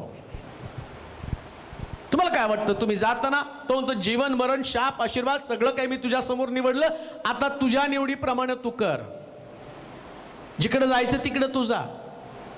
पण तुम्हाला काय वाटतं अशाच पद्धतीने देव तुम्हाला जाऊ देईल का? तुमच्या इच्छेप्रमाणे, तुमच्या मर्जीप्रमाणे नाही हो. आपल्या एकुलत्या एक पुत्राचं बलिदान त्यानं वधस्तंभावर दिलं. शास्त्र सांगतं कोकऱ्याप्रमाणे त्याचं अर्पण त्यांनी वधस्तंभावरती केलं आणि देवानं आपला सगळा कोप त्याच्यावरती टाकला. आणि आता पुत्राच्या बलिदानाचं तुम्ही जर त्या ठिकाणामध्ये ते निरर्थक ठरवत आहात तर देव तुम्हाला सोडेल का? बायबल सांगतं एकदा तुम्ही देवाचं सानिध्य सोडण्याचा प्रयत्न केल्यावरती जो क्रूर सैतान आहे, तो क्रौर्याची परिसीमा आहे. आणि मग परमेश्वर आपला कोप म्हणजे या लुसिफरला, तुमच्यासाठी या लुटेरेला तुमच्यासाठी मोकळं सोडतो. शास्त्र सांगतं हा लुटेरा काय करतो? देवाचा कोप आणि तुमच्यावरती आणि प्रभू पाठवत असताना कोप पाठवणं म्हणजे नेमकं काय? देव आपला हात तुमच्यावरचा काढतो आणि जो क्रोधाविष्ट आहे, जो नरक अग्नीनं भरलेला आहे, किंवा ज्याच्या अंतःकरणामध्ये धार्मिकाविषयी पुष्कळ प्रचंड प्रमाणामध्ये रोष आहे, तुम्ही एवढे दिवस देवाच्या सानिध्यात राहिल्यामुळं हा सैतान दुखावलाय. या सैतानानं आपला क्रोध साठवलेला आहे. त्यानं पुष्कळ वेळा तुमच्यावरती दात ओठ खाल्ले. त्यानं तुम्ही केलेल्या प्रार्थना याच्याबद्दल तो चिडलेला आहे. तुमच्या विश्वासामुळे तो चिडलेला आहे. तुम्ही धार्मिक जीवन जगला म्हणून तो चिडलेला आहे. तुम्ही व्यसनावरती विजय मिळवला म्हणून तो चिडलेला आहे. तुम्ही वासनेवरती विजय मिळवला म्हणून तो चिडलेला आहे. आणि आता विचार करा, तुम्ही देवाचं सानिध्य सोडल्याबरोबर आता काय तुमच्या दृष्टीला पडतो? तर कोप, तिथं क्रोध, तिथं लढाई, तिथं युद्ध प्रसंग म्हटलं. आणि याचं कारण काय? आम्ही धर्मशास्त्र विसरलो. आम्ही देवाच्या वचनाला दुय्यम स्थान दिलं. वाचा ते वचन. याकोबाला लुटीस कोणी जाऊ दिले? हा.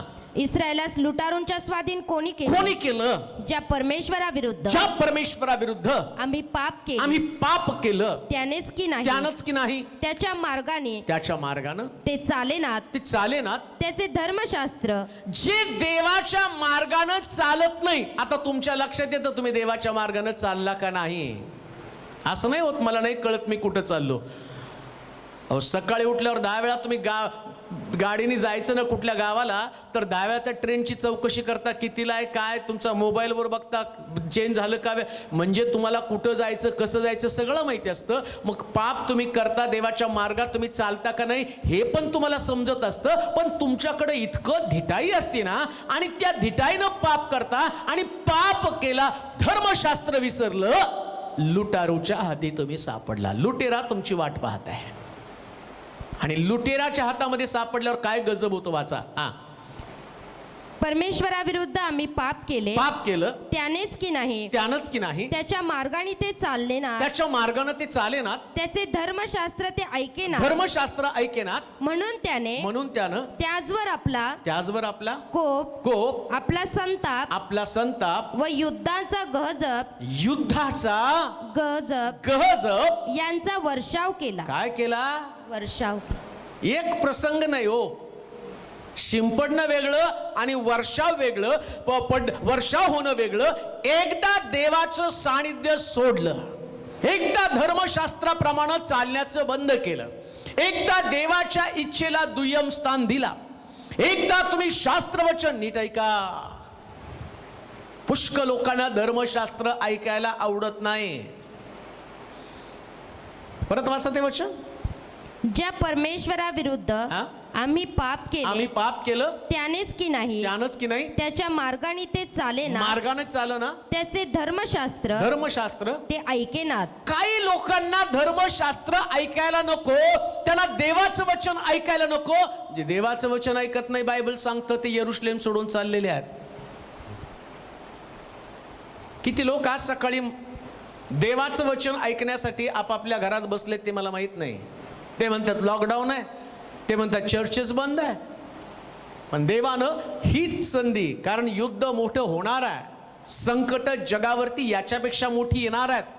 अरिष्ट जगावर, परिवारावर, कुटुंबावर, नोकरीवरती, तुमच्या आरोग्यावर याच्यापेक्षा मोठ्या गजबाचं अरिष्ट येणार आहे. परंतु प्रभू आज सकाळी पाहत आहे, कोण व्यक्ती माझं धर्मशास्त्र ऐकण्यासाठी आपलं कामकाज बंद करून कान देऊ नये का? गेली 6 महिने तुम्ही तुमच्या घरामध्ये तुमचं काम करण्यासाठी बसलेलं नाही. तुम्ही पश्चाताप करावा, देवाचं वचन उलगडावं, शास्त्र उलगडावं. आणि का गजब आला, का संकट आलं, का ही मोठी अडचण निर्माण झाली, आज गेली 6 महिने लोक आपल्या घरामध्ये काय करत हा प्रश्न आहे. लक्षात घ्या, लुटारूच्या हाती सापडू नका. तुम्ही म्हणाल आज एवढी प्रार्थना करत आहे आणि देव का करुणा काढत नाही, एवढी प्रार्थना करत आहे देव का संकट टाळत नाही. देव प्रत्येक परिवार, प्रत्येक व्यक्ती याचं अवलोकन करत आहे. आता तरी माझे लोक धर्मशास्त्राकडे बोलतील, पण दुःखाची गोष्ट लोक अजूनही धर्मशास्त्राकडे वळायला तयार नाही. अजूनही लोक ख्याली खुशालीचं जीवन, त्यांना असं वाटतं कोरोनाची लस येईल मग आम्ही बरे होऊन जाऊ. कान देऊ नये का? पुन्हा WHO ने सांगितलं याच्यापेक्षा मोठी महामारी, आता त्याची तुम्हाला तयारी करावी लागणार आहे. युद्धाचा गजब, कारण लोक धर्मशास्त्र विसरले, लोक देवाचं वचन विसरले, लोक ख्याली खुशालीचं जीवन, पापातलं जीवन आणि सर्व प्रकारे देवाला छीड आणणारं जीवन. त्यांना असं वाटतं आतापर्यंत कितीतरी महामार्या आल्या गेल्या आणि आम्ही वाचलो, परंतु लक्षात घ्या, आज सकाळी देवाचं वचन आमच्याशी बोलत असताना तो म्हणतो युद्धाचा गजब, युद्धाचा गजब. कारण माझे लोक त्यांनी देवाचं वचन विसरले, धर्मशास्त्र विसरून गेले. धर्मशास्त्राकडे दुर्लक्ष करणं याची किंमत मनुष्य जातीला चुकवावीच लागणार आहे. लुटेरा कशामुळे तुम्हाला लुटतो? काय लुटलं त्यानं? तुमचं आरोग्य लुटलं, तुमची समाधान, तुमची बरकत, तुमचं भविष्यच त्यानं लुटून टाकलेले आहेत, परिवार त्यानं लुटून टाकलेले आहेत, वस्त्र काढलेली आहेत. आणि का वस्त्र काढली, का चोपत आहे? देवानं आपला हात काढून टाकला. हे माझे लोक नाहीत, माझी मेंढर माझी वाणी ऐकतील ती फरक्याच्या मागे जाणार नाही. आणि आज देवाचं वचन ऐकण्यासाठी लोकांकडे वेळ नाही. त्यांनी त्यांचा वेळ फेसबुकवर चाललेले फालतूगिरी, यूट्यूबवरचं चाललेल्या अश्लील गोष्टी याच्यामध्ये आपला वेळ खर्च करत आहे. पण देवाच्या वचनासाठी त्यांच्याकडे वेळ नाही. आणि मग तो म्हणतो मी तुला लुटारूच्या स्वाधीन करेल. एक मनुष्य यरुशलेम सोडून जात असता लुटारूच्या हाती सापडलं. इर्मयाचा ग्रंथ 7वा अध्याय 11 पासून 15 पर्यंतची वचन वाचा. फार सुंदर सुंदर या ठिकाणामध्ये काय तो लुटारू करत आहे ते तुम्हाला समजेल. इर्मयाचा ग्रंथ 7वा अध्याय 11 पासून 15 पर्यंतची वचनं. माझे नाम दिलेले हे मंदिर तुमच्या दृष्टीनं लुटारूंची गुहा झाले आहे. लुटारूंची गुहा झालेली आहे. काय पहा हे माझ्या लक्षात येऊन चुकले आहे. माझ्या लक्षात येऊन चुकलं आहे असे परमेश्वर म्हणतो. कोण म्हणतो? परमेश्वर. काय म्हणतो 15 पर्यंत? तर ज्या स्थळी माझे नाव राहावं असे मी प्रथम योजले होते. मी पहिल्यांदा योजलं होतं म्हणजे आता त्याची योजना काढून घेतली. काय वाचा.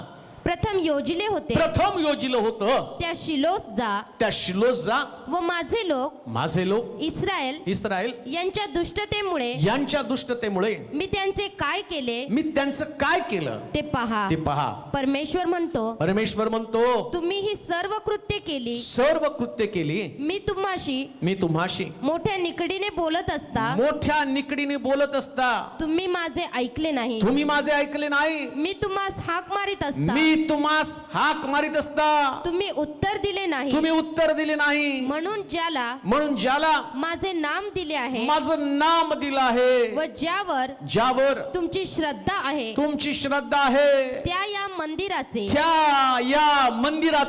आणि तुम्हास व तुमच्या पूर्वजास मी दिलेला या स्थळाचे शिलोचे केलं तसे करील. आणि तुमचे सर्व भाऊबंद इफ्राईमाचे सर्व संतान यास घालवून दिलं. त्याप्रमाणे मी तुम्हास माझ्या समोरून घालून देईल. लुटारू आल्यावर देवाचं मंदिर सुद्धा लुटून नेणार आहे. एक मनुष्य यरुशलेम सोडून जात असता लुटारूच्या हाती सापडला. आणि या लुटेरानं काय केलं? या लुटेरीनं बायबल सांगतं देव बोलत असता ज्या लोकांनी वचनाकडे दुर्लक्ष केलं आता तो म्हणतो माझ्या घराला ज्याच्या संबंधानं मी योजून ठेवलं होतं की इथं माझे लोक माझं ऐकतील, या स्थळाला मी शांती देईल, या स्थळातनं लोकांना आरोग्य मिळेल, या स्थळातनं लोकांच्या प्रश्नाची सोडवणूक होईल, माझा अभिषेक त्या स्थळामध्ये राहील. परंतु तो म्हटला की तुम्ही त्याला लुटारूंची गुहा केलेली आहे. किती भयानक आहे नाही का? लुटारू मंदिरात आला तरी कुणाला कळालं नाही. मग कोण लुटारू आहे? ज्या लुटारूनं देवाच्या मंदिरातलं देवाचं सानिध्य सोडलं. नीट ऐका, तुम्हाला कळेल लुटारू कोण आहे. हा लुटेरा, हा लुटारू, हा दरोडेखोर, हा सैतान नुसतं लुटत नाही तर तो त्याचे ट्रेनिंग देणारे आणि त्याचे शिष्य पण त्यानं तयार केलेले आहेत आणि ते देवाच्या मंदिरात पण शिरलेले आहेत. आणि कदाचित आज सकाळी ऐकताना तुम्हाला असं वाटेल कदाचित तो मीच आहे. कोण आहे तो? त्याचा शिष्य. वाचा ते वचन.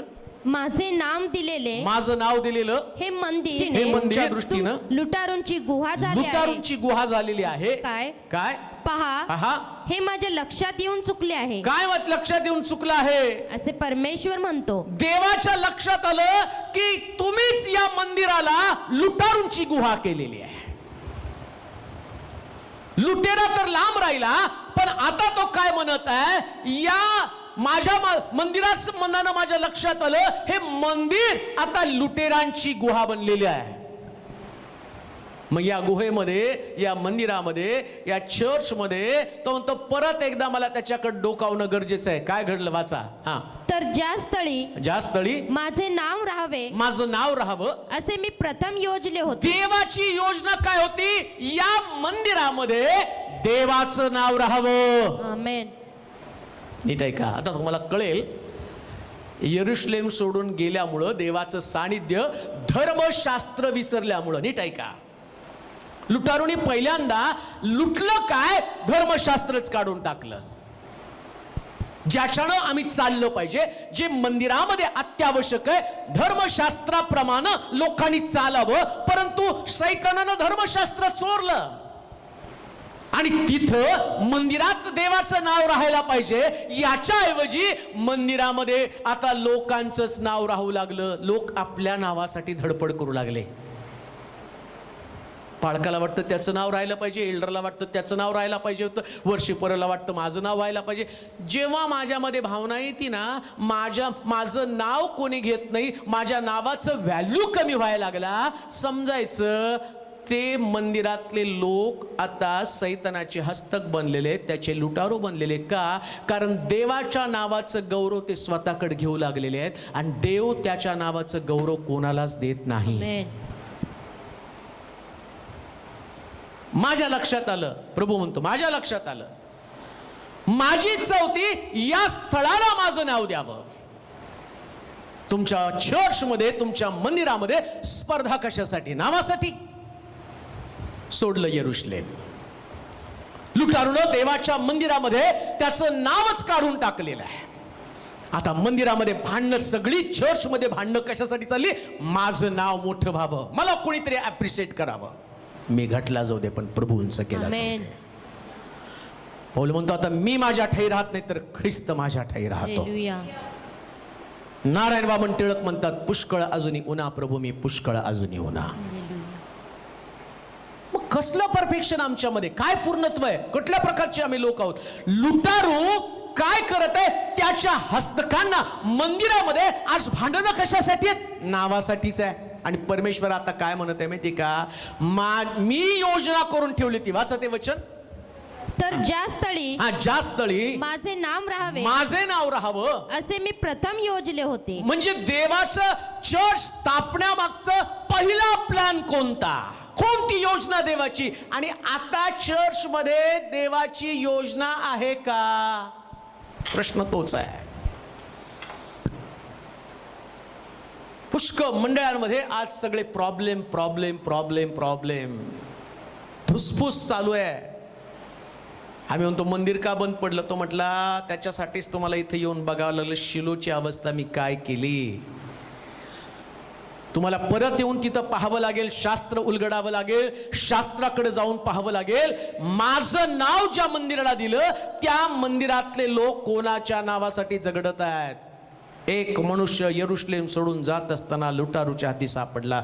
मंडळी जर यरुशलेम सोडून जाऊ लागली, देवाचं सानिध्य सोडून जाऊ लागली, धर्मशास्त्राकडे दुर्लक्ष करू लागली, तर लुटारू त्या चर्चला लुटून टाकणार आहे, चर्चची शांती काढून टाकणार आहे, चर्च मधलं आरोग्य काढून टाकणार आहे, चर्च मधला अभिषेक निघून जाईल, पवित्र आत्मा निघून जाईल, देवाचं गौरव निघून जाईल. बिल्डिंग अस्तित्वात राहील पण बिल्डिंग मध्ये देवाचं सानिध्य कधी नसणार आहे. मग देवाचं सानिध्य तुम्हाला कुठंतरी रानामध्ये, जी मंडळी ज्यांच्या डोक्यावर छत नाही आणि त्यांना बसण्यासाठी जागा नाही, जसं आम्ही पाहतो करूब उडून गेलं आणि मग ते मंदिराच्या उंबरठ्यावर आलं, उंबरठ्यावरून अंगणामध्ये, अंगणातून ते अरण्यात गेलं, डोंगरावरती गेलं. ते दिवस येतील त्या दिवसामध्ये बिल्डिंग मध्ये देवाचं सानिध्य नसेल, कुठंतरी डोंगरावरती मंडळ्या एकत्र येतील आणि परमेश्वराचं नाव त्यांना प्राप्त होईल. लुटारू या दिवसामध्ये देवाचं गौरव मंडळीतनं काढून घेऊन चाललेलं आहे. या पासून सावध राहा. तुमच्या चर्च मध्ये कधी स्वतःला आणि स्वतःला प्रेझेंट करू नका. तुमचा देवच येशू सगळ्याला दिसणं गरजेचं आहे. येशूचं आणि गौरव दिसलं पाहिजे. तुम्ही तुमच्या नावासाठी कधीच त्या ठिकाणात झगडू नका. अशी भावना तुमच्यात आल्याबरोबर समजायचं मला सैतानानं चोरून घेऊन गेलेला आहे. माझ्यामुळं मंडळीमध्ये प्रॉब्लेम येतात का? माझ्यामुळं मंडळीमध्ये भांडणं आहेत का? आणि ज्या व्यक्तीमुळं भांडणं आहे तो सैतानाचा हस्तक सैतानानं बनवून टाकलेला आहे. देवाचं सानिध्य सोडलं तर मंदिराची भ्रष्टता आहे. अजून काय त्या ठिकाणात लिहिलं? देव बोलत असताना न ऐकणं, दुर्लक्ष करणं ही गोष्ट देवाला कधीच पसंत नाही. जे लोक आज ऐकत आहे वचन, जिथं तुम्ही आहात, वचन ऐकताना उठून जाऊ नका आपल्या जागेवरून. ही गोष्ट देवाला पसंत नाही. चर्चमध्ये पुष्कळ वेळा अशा घटना घडलेल्या आहेत, त्याच्यामुळेच देवानं या मंदिराला बंदच करून टाकलंय. लोक माझं ऐकत नाही, मी त्यांचं का ऐकावं? आता देव का तुमचं ऐकल? चर्च चालू होतं तर त्यास तुम्ही फोन आला म्हणून गप्पा मारत निघून गेला. पाळक प्रीचिंग करत होता आणि तुमचे फोन चालू होते. पाळक प्रीचिंग करत होता, तुम्ही तुमच्या मोबाईलवरती गेम खेळत होता. पास्टर प्रीचिंग करत होते, चर्चमध्ये देवाचं वचन बोलत होते, त्यास तुम्ही खिडकीतनं कुठं तरी बाहेर बघत होता. तुम्ही कुणाची तरी टिंगल करत होता. परिणाम काय झाला? खाली वाचा. परमेश्वर म्हणतो, परमेश्वर म्हणतो, तुम्ही ही सर्व कृत्य केली. सर्व कृत्य केली. कोणती? मी आता सांगितली ती सगळी. मी तुम्हाशी मोठ्या निकडीने बोलत असता. हो, तो तातडीने बोलत होता. जगावरती येणारं अरिष्ट सांगत होता. तुम्हाला कोरोना महामारीचं सांगत होता. त्यास तुमचं चित्त थाऱ्यावरती नव्हतं. तुम्ही पॉलिटिक्स मध्ये अडकलेला होता. तुमच्या अंतःकरणात राग होता, तुमच्या अंतःकरणात लोभ होता. तुम्ही चर्च कधी संपत वाट पाहत होता. आता तुम्ही वाट पाहता चर्च कधी चालू होतं. अरे ज्यावेळेस चर्च चालू होतं त्या संपायची वाट पाहत होता. आता तुला वाटतं चर्च कधी आणि चालू व्हावं. मी तुझ्याशी बोलत असताना मी खळबळ्यानं मी तुमच्याशी बोलतो. याचं कारण काय? काय माझं परफॉर्मन्स तुम्हाला दाखवावं, माझ्या आवाजातली ताकद तुम्हाला दाखवावी, माझ्या शब्दातली आणि शब्दयुक्ती तुम्हाला दाखवावी? नाही हो. परमेश्वर अजूनही तुमच्यावर प्रेम करतो, निकडनं तुमच्याशी बोलतो. त्याला असं वाटतं परत मंदिर सुरू व्हावं, परत लोकांनी आराधना करावी. परंतु जोपर्यंत लोकांना देवाच्या वचनाचं महत्व पटत नाही तोपर्यंत ना चर्च चालू होणार ना उपासना होणार आहे. तोपर्यंत तुम्हाला घरातच बसावं लागेल. परंतु आता दिवस येऊ द्या, रात्रंदिवस शास्त्रामध्ये गढून जा आणि प्रभूला म्हणा, प्रभू त्यावेळेस दुर्लक्ष केलं पण आता मला कळालं, मला तुझ्या मंदिराची गरज आहे, तुझ्या वाणीची गरज आहे. असं तुम्ही ठरवा. दुसऱ्या दिवशी चर्च चालू होईल, महामारी निघून जाईल. प्रियानो, हालेलुया. ऐकणारे ते तर ऐकत आहे, अजून पण टीव्हीवरती बसून फेसबुकवर युट्यूबवर ऐकत आहे. न ऐकणारे अजून पण ऐकत नाही. आणि न ऐकणाऱ्या लोकांमुळेच प्रभू जास्त संतापलेला आहे.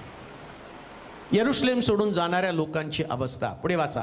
मी तुम्हाशी मोठ्या निकडीने बोलत असता. निकडीने बोलत असता तुम्ही माझे ऐकले नाही. तुम्ही माझं ऐकलं नाही. मी तुम्हास हाक मारित असता. हाक मारित असता तुम्ही उत्तर दिले नाही. तुम्ही उत्तर दिलं नाही. म्हणून ज्याला माझे नाम दिले आहे, ज्याला माझं नाव दिलं आहे व ज्यावर तुमची श्रद्धा आहे, ज्यावर तुमची श्रद्धा आहे, त्या या मंदिराचं आणि तुम्हास व तुमच्या पूर्वजास मी दिलेल्या स्थळाचे शिलोचे केले तसे करीन. आता तो ज्याच्यावर तुमची श्रद्धा होती ना, तुम्हाला वाटत होतं की चर्च मध्ये गेल्यावरती मला आरोग्य मिळेल, तो म्हटलं आता मी ते बंदच करून टाकतो ना.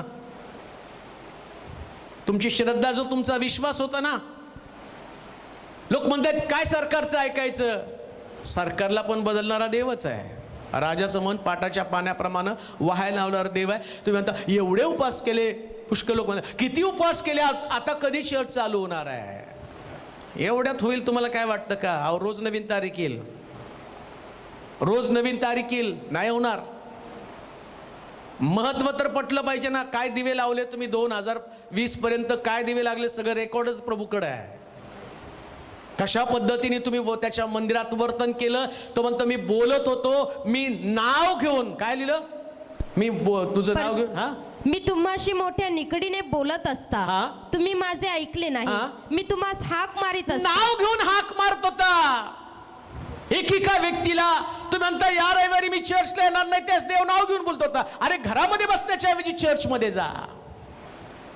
तू बिछाण्यात होतो त्यास देव तुझं नाव घेत होता. तिकडे लोक उपासना करत होते, तिकडे लोक आराधना करत होते आणि तू आपल्या घरामध्ये आपल्या बिछाण्यामध्ये एन्जॉय करत होता. तुझा संडे तो एन्जॉय करत होता. तो म्हणतो ते सगळं मी पाहिलं, या सगळ्या गोष्टी माझ्या लक्षात आल्या. मी तुला लुटारूच्या स्वाधीन केलं. आता तुम्हाला एक एक क्षणाचा आणि मग ते आठवता आणि म्हणता किती देवाच्या घरामध्ये आनंद होता. तो आनंद तुझ्या लक्षात आला नाही. म्हणून मी त्या स्थळाचं काय केलं जाऊन पहा. काय देवाच्या मंदिरामध्ये झालंय, काय मंदिराची अवस्था झाली. आणि याला जबाबदार कोण? तो लुटारू. कोण लुटारू? तू स्वतः लुटारू आहे. कोण लुटारू? सैतान लुटारू आहे. तसा तू सुद्धा या मंदिराला लुटलेला आहे. कोण? जो व्यक्ती देवाच्या सानिध्यात राहण्याच्या ऐवजी ज्यानं आपल्या स्वतःला महत्व दिलं, त्यानं हे देवाचं मंदिर लुटून टाकलेलं आहे. कोण लुटेरा आहे? जसा सैतान लुटेरा आहे ना, तसा हा व्यक्ती सुद्धा लुटेरा आहे. कोण? जे देव बोलत असताना दुर्लक्ष केलेला व्यक्ती हा सुद्धा लुटेरा आहे. पुढे वाचा. मी तुम्हास हाक मारित असता. बस आता अजून त्याच्यामध्ये आहे, पण आता मला पुढचा मुद्दा पण त्या ठिकाणामध्ये या ठिकाणात समजावून घेणं गरजेचं आहे. लुटेरा कोण लुटेरा आहे? पहिल्यांदा पाहिलं यरुशलेम सोडून जाताना जो व्यक्ती आणि सैतानाच्या स्वाधीन सापडला, स्वाधीन झाला, त्याला सुद्धा त्या ठिकाणात लुटलं. अजून एक कोणीतरी लुटेरा आहे. वाचूया होशेचं ग्रंथ 6वा अध्याय 9 पासून 11 पर्यंतची वचनं. होशेचं पुस्तक 6वा अध्याय 9 ते 11 वचन. कोण लुटेरा आहे? आता काही लोकांची कानं खडाखड उघडली जातील, डोळ्यावरच्या पट्ट्या निघून जातील आणि समजणार आहे नेमकं लुटेरा कोण आहे. वाचा. मनुष्यावर टपणाऱ्या लुटारूंच्या टोळ्यांसारखी याजकांची टोळी आहे. टोळी आहे. ते शखेमाच्या वाटेवर खून करतात. त्यांनी महापाप केले आहे. महापाप केलंय. अहो, लुटेरा जसा चर्च मधला एक व्यक्ती आहे, तसा आता तो म्हणतो याजक पण लुटेरा आहे, सेवा करणारा पण लुटारू आहे. किती कठीण गोष्ट आहे. आणि शास्त्र काय सांगतं माहिती का? सैतान जेवढा घात करतो ना, तेवढाच याजकांची लुटारू टोळी सुद्धा घात करत आहे. डेंजरस, अतिशय भयानक. वाचा, परत वचन वाचा. ते मनुष्यावर टपणाऱ्या 11 पर्यंत. हा. लुटारूंच्या टोळ्यांसारखी याजकांची टोळी आहे. ते शखेमेच्या वाटेवर खून करतात. त्यांनी महापाप केले आहे. इस्रायलाच्या घराण्यात मी घोर प्रकार पाहिला आहे. इफ्रायमात जार कर्म चालू आहे. इस्रायल भ्रष्ट झाला आहे. हे यहुदा मी आपल्या लोकांचा बंदिवान उलटवून तेव्हा तुझ्याही हंगामाची वेळ येईल. आणखीन एक लुटारू सांगितला. बायबल सांगतं याजक सुद्धा लुटारूंच्या टोळीसारखा बनलेला आहे. तो दबा धरून बसलेला आहे. मला परवा एका व्यक्तीचा फोन आला. पैसा मेरे पास बहुत है और मैंने आज तक बहुत पैसा काफी सेवक लोगों के लिए दिया है. माझ्याकडे खूप पैसे आहेत, पुष्कळ या सेवकांना दिलेले आहेत. माझ्या पत्नीनं, लेकरानं मला एका पाळकाची ओळख करून दिली. तिथे मी गेलो आणि एवढा पैसा माझ्याकडे आहे, परंतु आता मी डिप्रेशन मध्ये आहे, निराशेमध्ये आहे आणि मला असं वाटतं की मी मरावं. माझ्या मुलासाठी 60 लाख दिले, पत्नीला 90 लाख रुपये दिले आणि ज्या सेवकांनी मला मागितलं त्या सगळ्याला मी पैसे दिले. पण मी आता डिप्रेशन मध्ये असताना एकही सेवक मला एंटरटेन करत नाही, माझी बाजू कोणी ऐकून घेत नाही. मला असं वाटतं मरून जावं. आणि मग मला मोठा प्रश्न पडतो की सेवक एवढे प्रोफेशनल कसे असू शकतात? ज्यावेळेस कोणाला फोन करतो ते सांगतात आम्ही मीटिंग मध्ये आहेत, आम्ही आणि बाहेर आहोत, आणि कोणी सुद्धा माझा फोन उचलत नाही, कोणी मला सांत्वन देत नाही. मला असं वाटतं माझं सगळंच सुटलेलं आहे. बायबल सांगतं याजक पण लुटारू झालेले आहेत. याजकाच्या बाबतीमध्ये बायबल काय सांगतं? याजक पण देवाच्या लोकांना लुटणार आहेत. आणखी एका व्यक्तीने मला सांगितलं 90 लाख रुपये आतापर्यंत एका व्यक्तीला, आणि त्याचा प्रभाव माझ्यावरती एवढा होता की मी सगळं माझा बिझनेस बंद केला आणि 90 लाख रुपयापर्यंत आतापर्यंत त्याला मदत केली. माझं सगळं संपलं, त्याने मला हाकलून दिलं. याजकही लुटारूंची टोळी बनलेली आहे. याजक सुद्धा लुटारूंची टोळी बनलेली आहे. आणि शास्त्र सांगतं की देव आणि संतापण्याचं कारण काय? ज्या ठिकाणामध्ये तो म्हणतो मी तुम्हाला फुकट दिलं, तुम्ही लोकांना फुकट वाटा. बायबल सांगतं सेवा ही देवापासून असणारी फुकट प्रकारची देणगी आहे. त्याच्यासाठी कुठल्याही प्रकारची किंमत आणि कुठल्या सेवकानं मागता कामा नये. देवानं दिलेला अभिषेक जसा मी पाहतो आणि प्रेषित पौल आणि ज्या पद्धतीनं सेवा करत असताना आणि जादूगार त्याच्याकडे आला, त्यानं पवित्र आत्मा पाहिला आणि पवित्र आत्म्याचं कार्य पाहिलं. शिमोन जादूगार त्याला म्हणतो अशा अशा प्रकारचं सामर्थ्य मला दे आणि मी काय करेल, माझ्याकडचं संपत्ती तुला देईल. परंतु तो म्हणतो हे फुकट मिळालं, याची किंमत होऊ शकत नाही. जेव्हा किंमत ठरवली गेली, आम्ही पाहतो आणि नामान कोडी ज्यावेळेस अलिशाकडे आला आणि नामान कोड्याचं सगळं कोड काढलं आणि नामान कोडी आणि या अलिशाला म्हणतो माझ्याकडे पाहिजे तेवढी संपत्ती माग. परंतु अलिशानं ती स्वीकारली नाही. आणि आम्ही पाहतो की त्याचा सेवक गेहजी त्याच्याकडे गेला आणि त्यानं त्याच्याकडनं पोशाख आणले आणि चांदीच्या थैल्या आणल्या. शास्त्र सांगतं अलिशा त्याला म्हटला नामानाचं कोड तुझ्या घराण्यावरती कोड येऊ दे, कारण देवाला लुटारू आवडत नाही. आणि कित्येक लोक सेवक पैशाशिवाय सेवा करत नाही. याजकही लुटारूंची टोळी बनलेली आहे. कोण लुटारू आहेत?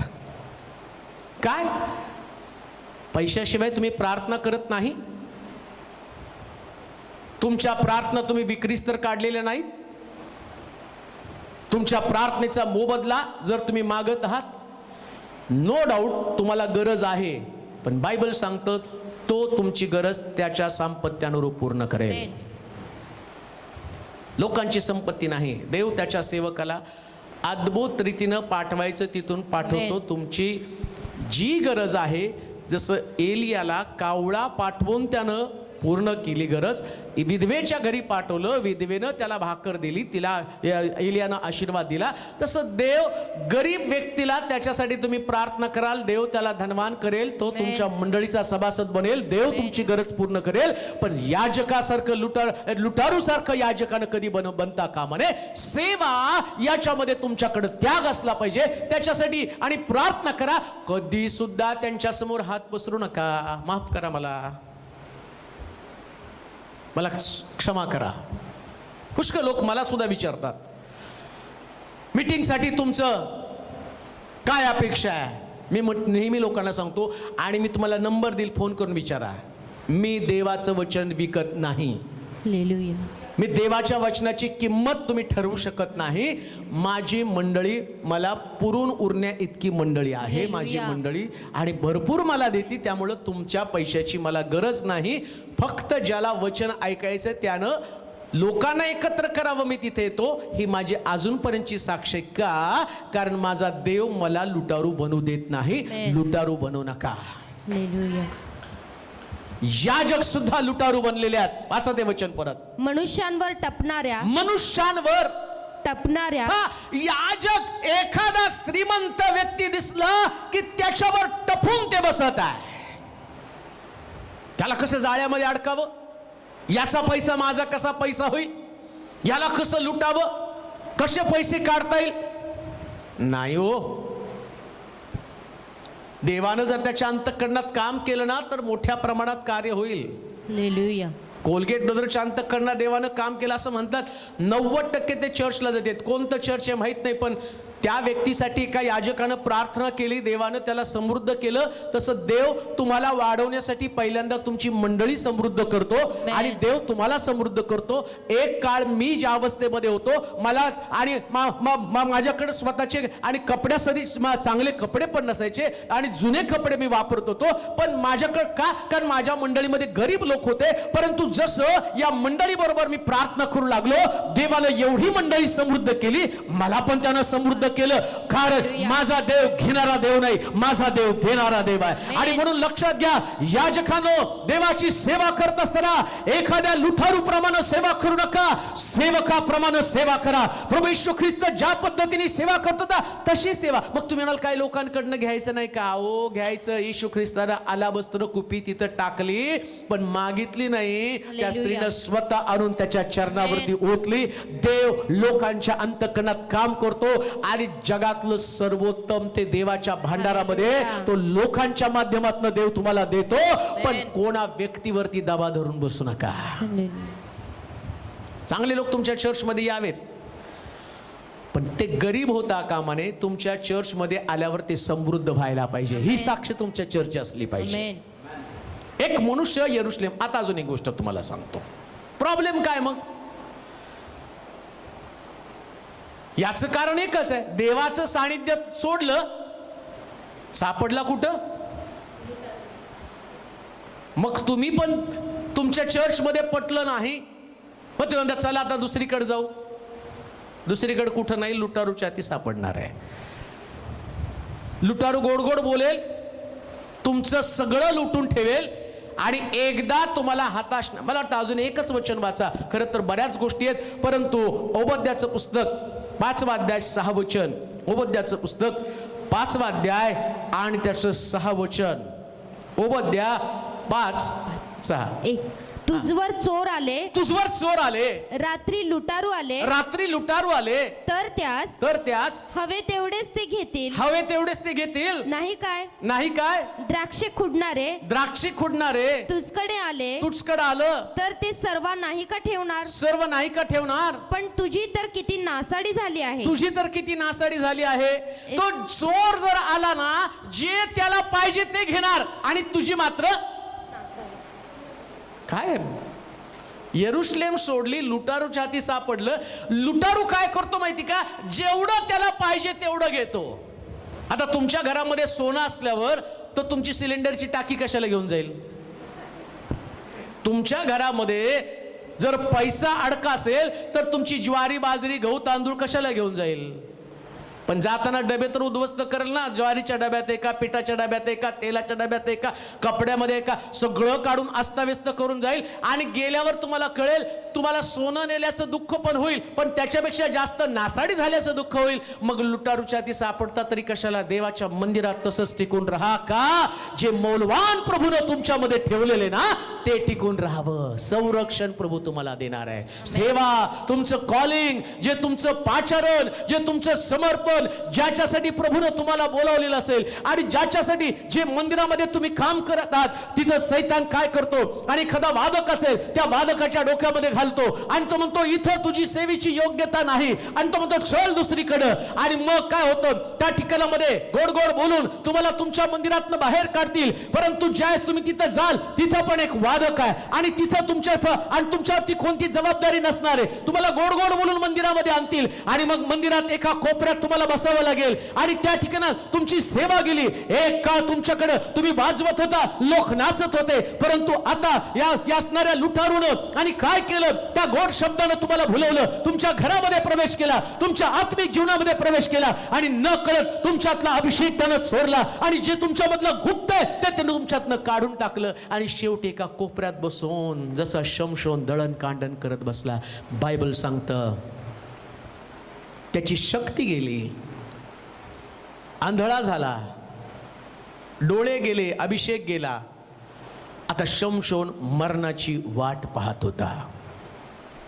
एकदा लुटारूच्या हाती सापडल्यानंतर तुमच्या आत्मिक जीवनामध्ये, मला वाटतं ते वचन परत वाचू, लुकाचं शुभवर्तमान 10वा अध्याय 30 पासून 35 पर्यंतची वचनं काय लिहिले त्या ठिकाणी? येशूने उत्तर दिले, एक मनुष्य यरुशलेमहून खाली यरीहो जात असता लुटारूंच्या हाती सापडला. त्यांनी त्याचे कपडे काढून घेऊन त्याला मार दिला आणि त्याला अर्धमेला टाकून, म्हणजे त्याला व्हेंटिलेटर, दुसऱ्या भाषेमध्ये काय म्हणतात त्याला? कोमा. मेला पण नाही आणि जिवंत फक्त चक्रा मारतोय चर्च मध्ये. मेला म्हणावं चर्च मध्ये दिसतोय, जिवंत म्हणावं तर त्याच्याकडे कुठल्याच हालचाली नाहीत. पहिल्यासारखी सेवा नाही, पहिल्यासारखा विश्वास नाही, पहिल्यासारखं भेटणं नाही, पहिल्यासारखा आनंद नाही. सगळ्या सेन्सेशन त्याच्यातनं निघून गेल्यात. नीट ऐका, लुटारूच्या हाती कोण सापडलं त्यानं स्वतःला तपासायचे, मी लुटारूच्या हाती सापडलं का? आज सकाळी एक आत्मिक मनुष्याला जाग करणारं हे वचन आहे. जो व्यक्ती आता पहिल्यासारख्या सगळ्या गोष्टी त्याच्यामध्ये नाहीत. तारणाच्या दिवशीच आठवण करायची, कुणाला भेटल्यावर किती आनंद व्हायचा नाही का? गळ्यात पडू का, काय करू, हातात हात देऊ का, प्रेज लॉर्ड म्हणू का, काय करू? आता त्या सेन्सेशन लोप पावल्या का? लुटारूनी तुमच्यातला आनंद काढून घेतलेला आहे, अर्धमेला करून टाकलेला आहे. तोच जोश असला पाहिजे. आमेन. आणि खऱ्या जिवंत व्यक्तीचं लक्षण काय माहिती का? 2 प्रकारचे सेन्सेशन असतात. कोमामध्ये माणूस थोडेसे डोळे उघडतो, बंद करतो, मग त्याला डॉक्टर येऊन चापटा मारून जातात. आणि दुसरा जो मनुष्य असतो ना, त्यालाही चापट मारली जाते, पण चापट मारल्यावर त्याच्या रिॲक्शन्स असतात, परत तो नॉर्मल बनतो, त्याला दुसऱ्यांदा परत चापट मारण्याची गरज लागत नाही. जर तुम्ही जिवंत आहात ना, तर तुमच्या सगळ्या भावना लोकांना तशाच दिसल्या पाहिजे. चापट मारून मारून तुम्हाला शुद्धीवरती आणता कामा नये. देवाचे वचन कधी कधी चापट असते, ते ऐकल्यावर मग आम्ही म्हणतो नाही आता बदलायला पाहिजे. म्हणजे बेशुद्ध होता, म्हणजे तू कोम्यात होता. म्हणजे तुला शुद्धीवरती आणण्यासाठी मग कोणतरी वागता येतो, स्पेशल डॉक्टर येतो, फिजिओथेरपिस्ट येतो, वर्षात एक मीटिंग होती, मग त्याच्यामध्ये चर्चचा बड्डे असतो, मग त्यांना आल्यावर पुन्हा त्यांच्यात सेन्सेशन, मग वर्षभर परत झोपला, वर्षभर परत कोबामध्ये. परंतु जो व्यक्ती लुटारूच्या हाती सापडत नाही, 365 दिवस प्रभूमधला आनंद त्याच्यामध्ये आहे, त्याच्यातला आनंद कधी संपला नाही, त्याच्यातला आवेश कधी संपला नाही, त्याच्यातली सेवा कधी संपली नाही, आणि तो चालतो आणि ठिसगळतो, पडतो, उठतो, रडतो, चालतो, बोलतो, हसतो, आनंदाने उड्या मारतो, निराश होतो, परत उठतो. लुटारूच्या हाती सापडलेल्या व्यक्ती संबंधाला म्हटलं अर्ध मेला करून त्याला टाकलं आणि त्याला त्या ठिकाणात सोडून तो निघून गेला.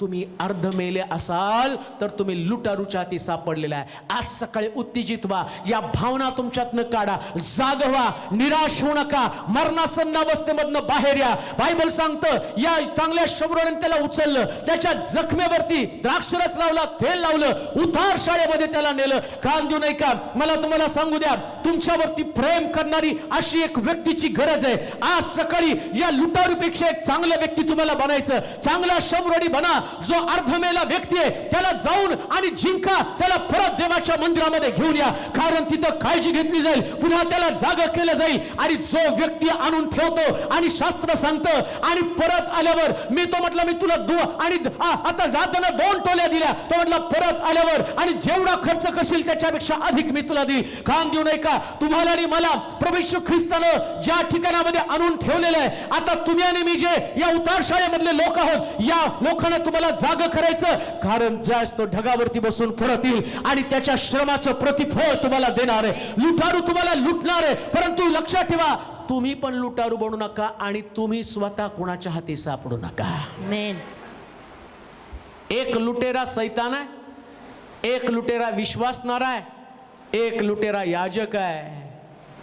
मी पण देवाचं वचन सांगतो, म्हणजे मलाही जागेवर राहावं लागणार आहे. मला कुणावर टीका करायची म्हणून नाही, मला स्वतःला सावध व्हायचंय. याजकांची लुटारूंची टोळी, वाचा वचन ते परत, होशेचं पुस्तक 6वा अध्याय. मनुष्यावर टपणाऱ्या लुटारूंच्या टोळ्यांसारखे याजकांची टोळी आहे. ते शखेमाच्या वाटेवर खून करीतात. कोण? याजकांच्या टोळीचं वैशिष्ट्य काय? ते आणि शखेमाच्या वाटेवर खून करतात. याजकाकडनं माणसांची कत्तल घडत आहे. सेवेतनं उठवलं, एक व्यक्तीला निराश करणं, तिला दाबणं, तिच्यावरती प्रेशर टाकणं, तिला देवाच्या सानिध्यापासून तोडणं. जो व्यक्ती देवाच्या सानिध्यामध्ये टिकून राहू शकत नाही, आणि याचं कारण काय माहिती का? याजकानं फक्त त्याची लोकर काढली, सगळं केलं, पण त्याला कधी पापाची जाणीव करून दिली नाही. त्याचा फायदा होईल एवढंच त्यानं केलेलं आहे. इफिस्कराच्या पत्रामध्ये मला वाटतं 2ऱ्या अध्यायाच्या 1-2 वचनामध्ये वाचता का? इफिस्कराचं पत्र 2रा अध्याय 1 आणि 2 वचन, म्हणजे तुम्हाला समजेल याजक कसा खून करतात. तुम्ही आपले अपराध व आपली पातक यामुळे मृत झालेले होते. का ते मेले? त्यांच्यातल्या पापामुळे ते मेले. म्हणजे याजकानं त्यांचं पाप जर त्यांना दाखवलं असतं तर ते मेले नसते. पण याजकाचा प्रॉब्लेम काय माहिती का? तो लुटारू बनलेला आहे. याचं पाप दाखवलं तर आज चर्च सोडून जाईल, मग माझं उत्पन्न बुडेल. याजकानं लुटारूचं काम केलं. जसं आम्ही पाहतो प्रभू येशू ख्रिस्त प्रत्येकाला ठणकावून बोलत होता. जक्कयाच्या घरी गेला तर जक्कय तिथं म्हटला मी कोणाचं कुभांडानं घेतलं असेल चौपट परत करतो, अर्धद्रव्य गरीबाला वाटतो.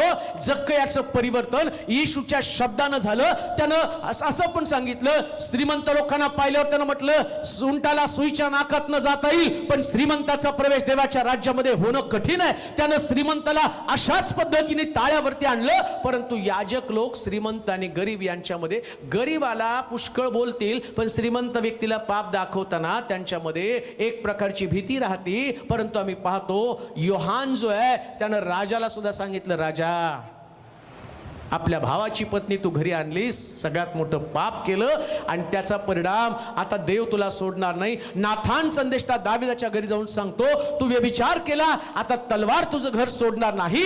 याजकानं लुटारूची टोळी बनता कामा नये. ज्या दिवशी तुम्ही देवाचं सानिध्य सोडाल त्यास तुम्हाला अशा पद्धतीचे लुटारू लोक सापडतील, लुटारू सेवक सापडतील. मला माफ करा, तुमचं घर सोडून जाऊ नका. देवाच्या घरात सुरक्षित राहा. आमेन. बाहेर लुटारू तुम्हाला सापडणार आहेत. देवाच्या मंदिरासारखी सुरक्षा. एकच वचन वाचूया, अबोध्याचं पुस्तक 5 अध्याय 6 वचन. एकच वचन. अबोध्याचं पुस्तक 5 अध्याय 6 वचन. एसावाची मालमत्ता एसावाची मालमत्ता कशी धुंडाळून काढण्यात आली आहे कशी धुंडाळून काढण्यात आली आहे. त्याचे गुप्त निधी त्याचे गुप्त निधी कसे हुडकण्यात आले आहे. कसे हुडकण्यात आले. एकदा लुटारू आला, तुम्ही पाण्याच्या टाकीत लपून ठेवा, साखरीच्या डब्यात पैसे ठेवा, नाहीतर अगदी तुमची गादी पाडून त्याच्यामध्ये नोट. इन्कम टॅक्स वाल्यांना तुमच्यापेक्षा जास्त माहिती असते कुठे तुमचा पैसा. ते पण लुटारूच आहेत आणि बरोबर शोधतात. आता मी जी गोष्ट तुम्हाला सांगत आहे, दलीला शमशोनाला वारंवार एकच प्रश्न करत होती, तुझ्यामधल्या अचाट सामर्थ्याचं रहस्य काय आहे. नीट आहे का. ती पण लुटारू आहे आणि तिला या बलिष्ठांनी भर घातली. तिने विचारलं, याच्यामधली ताकद, एवढा आम्ही आलो, ओल्या फोकाने बांधलं, काय काय केलं, याच्यात एवढी अचाट शक्ती आहे. हा एक गाढवाचं जाबाड घेऊन हजारो लोकांना कसं मारू शकतो. तलवारीने मरत नाही, गाढवाच्या जाबाडानं. हे सिक्रेट काय आहे, हे गुप्त निधी काय आहे. हा लुटारू जो आहे ना, तो तुमच्यामधलं असणारं तुमचं वेगळं सामर्थ्य माझ्यामध्ये देवानं ठेवलेलं आहे आणि मला माहिती आहे हे काय माझ्यामध्ये. मी काही बायबलचा गाढा अभ्यासक नाहीये, मला शास्त्रातले मी कुठली गहन आणि रहस्य नाही तुम्हाला सांगू शकत, कारण माझा तेवढा अभ्यास नाहीये. पण जे मला वरून मिळतं ना ते सगळ्यात भारी आहे आणि सैतान नेमकं ते हेरत असतो. देवाचे आभार मानतो, अजून 25 वर्षापर्यंत प्रभूनं मला देवाच्या वचनाचं कुठलंच कमी पण पडू दिलं नाही आणि 25 वर्षामध्ये मला माघारी पण जाता येऊ दिलं नाही. सैतानानं पुष्कळ प्रयत्न केले. तीच गोष्ट सैतान, तो लुटारू तुमच्या बाबतीत करणार आहे. न जाणो कोणाकडून तरी कोणतरी व्यक्ती जसं शमशोनासाठी दलीला वापरली, तसं तुमच्यातलं पण गुप्त धन काढण्यासाठी सैतान कुठला तरी डावपेच वापरणारे. सांभाळा. लक्षात आलं पाहिजे. शमशोनाच्या दिवशी त्या दिवशी जर त्याच्या लक्षात आलं असतं ना, माझ्या बटानला काढण्यासाठी दलीला माझ्या हातामध्ये, अरे का देवाचं सानिध्य चोरीला जाऊ देतो. प्रभूनं तुला जी गोष्ट दिली ना, जगातल्या एवढ्या लोकांना दुर्लक्षित करून तुला देवानं ते दिलेली आहे. इतक्या सामान्य चीप गोष्टीसाठी देवाचं सानिध्य का घालवतो. लुटारूच्या हाती सापडला की संपलं. म्हणून सांभाळा वाजवणाऱ्यांनी. कधी दलीला येऊन तुमचं टक्कल करून जाईल कळणार पण नाही. आणि एकदा तिथं गेल्यावर दळण कांडण करण्याशिवाय काही नाही. खाली असलं तर त्याला कोण कुत्रही विचारत नाही. स्टेजवर आलं मग त्याला नाक पुसायला जरी येत नसलं तरी त्याला मग अचानक त्याला व्हॅल्यू येतो. का?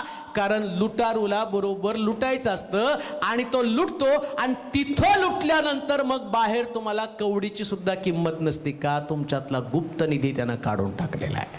5 वचन. एसावाची मालमत्ता कशी धुंडाळून काढण्यात आली आहे. कसं देवानं आणि त्या लुटारूनं काय केलं. जी मालमत्ता तुझ्यामध्ये होती, जे प्रेशियस, जे मोलवान तुझ्यामध्ये होतं, जे तुझी सेवा मोलवान होती, तुला बुद्धी होती म्हणून नाही, तुझ्यामध्ये तो अभिषेक होता. आणि जसा मी पाहतो या शमशोनामध्ये अभिषेक काय, त्याच्या 7 बटा काढल्यावर शमशोन तोच आहे, त्याची शरीर यष्टी तीच आहे. परंतु आता बटा गेल्या, शमशोन तोच आहे, पण शमशोनातल्या बटा त्याचा गुप्त निधी. आणि आतापर्यंत त्यांना खोटं सांगितलं, मला ओल्या फोकानं बांधा, आणि तो म्हटलं की आणि वेगवेगळ्या पद्धतीने मला वातीनं विश्वात बांधून टाकलं, परंतु ते गेलं. पण जेव्हा त्याचं गुप्त निधी कळलं, बटा गेल्या, माझं सामर्थ्य जाईल, आणि मग त्या बटा काढून टाकल्या. आणि आम्ही पाहतो शमशोनाला लोक परत पकडायला आले. आता तो इकडे तिकडे पाहतो, पण त्याच्यातलं ते गुप्त निधी निघून गेला, लुटारूनी काढून टाकला. दलीला त्याच्यासाठी लुटारू ठरली. अशीच एक दलीला तुमच्या जीवनामध्ये आहे, असंच एक मोहाचा प्रसंग तुमच्या जीवनामध्ये आहे. यातून बाहेर पडाल तर लक्षात ठेवा, तुम्ही सुरक्षित राहाल, तुम्ही प्रभूच्या सेवेमध्ये टिकून राहाल, तुम्ही अभिषेकामध्ये टिकून राहाल. पण तुमचा अभिषेक, एक ध्यानात ठेवा, दलीला ही शमशोनाचं प्रेम होती. ती दुसरी तिसरी कोण नव्हती. त्याचं तिच्यावर प्रेम जडलं होतं. नीट ऐका, मी जी गोष्ट तुम्हाला सांगत आहे, तुमच्या अवतीभोवती तुमच्यावर प्रेम करणारे लोकच तुमचा घात करतील. ते तुमच्यावर प्रेम करणारे असतील. पण सैतान, जसं मी पाहतो, यहुदा येशूचा शिष्य आहे, 500 पैकी यहुदाला नेमलंय, पण एका मोहाला बळी पडलं आणि त्यांनी प्रभूला 30 रुपयाला विकलं. पेत्र, याकोब, योहान, याच्यामध्ये पेत्र सतत येशूच्या उराजवळ असायचा. पण हाच पेत्र प्रभू येशू ख्रिस्त वधस्त मी जाण्याच्या अगोदर त्याला सांगतो, सैतानानं मला तुला पाखडण्यासाठी मागून घेतलेला आहे. हा चोर जो आहे, प्रभू येशू ख्रिस्ताला पकडल्याबरोबर याच पेत्रानं येशूला 3दा नाकारलं, एकदा त्यानं येशूला शिव्या दिल्या, असं लिहिलेलं आहे. हा चोर तुमच्यामध्ये जास्त तुम्ही विशेष प्रकारचे लोक बनताना तुमचेच लोक तुमच्यासाठी घातक ठरतील. म्हणून लोकांना सांभाळण्याच्या ऐवजी अभिषेकाला सांभाळा. आमेन. अभिषेक सांभाळा. कधी कधी लोक तुम्हाला सांगतील तुमची किंमत होत नाही, त्यास तुम्हाला उत्तर देता आलं पाहिजे, माझ्यापेक्षा देवाची किंमत व्हायला पाहिजे. आमेन. तुला कोणी चांगलं बोलत नाही, तुमच्या तोंडातनं उत्तर निघालं पाहिजे, मी चांगला नाहीच, देव चांगला आहे. आमेन. मग बघा तुम्ही कसं टिकून राहाल. लुटारू छोट्या छोट्या शब्दानं देवाचं सानिध्य तुमच्यातनं काढून टाकेल. धन्य ते लोक जे शेवटपर्यंत देवाच्या सानिध्यात राहतील. चोर येतो चोरी, घात व नाश करण्यासाठी, पण मी आलो ते तुम्हाला जीवन देण्यासाठी, Amen. विपुल जीवन देण्यासाठी. हालेलुया. प्रभूकडे पहा, आपलं जीवन योग्य पद्धतीने जगा. तुमच्या मंडळीसाठी प्रभू तुमचा वापर करो. आपण प्रार्थना करू. सर्व समर्थ देवा, आज सकाळी पुन्हा एकदा मी तुझी स्तुती करतो, तुझ्या नामाचं गौरव करतो, कारण त्या लुटारू संबंधानं तू आज आम्हाला जागं केलेलं आहे. जे मौल्यवान अतिशय महत्वाचं आहे ते आम्ही विसरून गेलेलो आहे. आम्ही तर आमच्याच विश्वामध्ये वावरलो. आम्ही आमच्या स्वतःसाठी खूप जगलो, परिवारासाठी जगलो, स्वतःच्या भावना, स्वतःच्या इच्छा, स्वतःच्या अपेक्षा यासाठी सारा वेळ खर्च केला. पण आज तुझं वचन जे आम्हाला अतिशय जागं करून गेलेलं आहे, ऐकणाऱ्या प्रत्येक व्यक्तीला मी तुझ्या हाती सोपवत आहे. त्यांच्या परिवाराची, त्यांचं स्वतःची हानी, नुकसान होऊ नये म्हणून आज एकेकाच्या हृदयाशी बोल माझ्या देवा. लुटारू छाती सापडल्यावर आम्हाला पुष्कळ किंमत चुकवावी लागणार आहे. लुटारू आम्हाला संपूर्ण लुटून सोडून टाकणार आहे. पण तरी आम्ही तुझे आभार मानतो, तुझ्या पुत्राला जीवन देण्यासाठी तो आमच्यामध्ये पाठवलेला आहे. आणि त्याला सोडून आम्ही जाऊ नये. त्याला सोडून गेलो, शमशोनानं एक चूक केली, केला पराक्रम त्यानं, परंतु एका शेवटच्या चुकीमुळं, शेवटच्या पराक्रमामुळं त्याला मरावं लागलं. त्याच्यानंतर जीवन नव्हतं. परंतु पेत्राची एक चूक, पुन्हा त्याला तू संधी दिली. पेत्र उभा राहिला आणि त्यानं 3000 लोकांचं तारण केलं. परत मिळवलं सगळं काही. पाखडलं जाऊ दे, परंतु चोरलं जाऊ देऊ नकोस माझ्या देवा.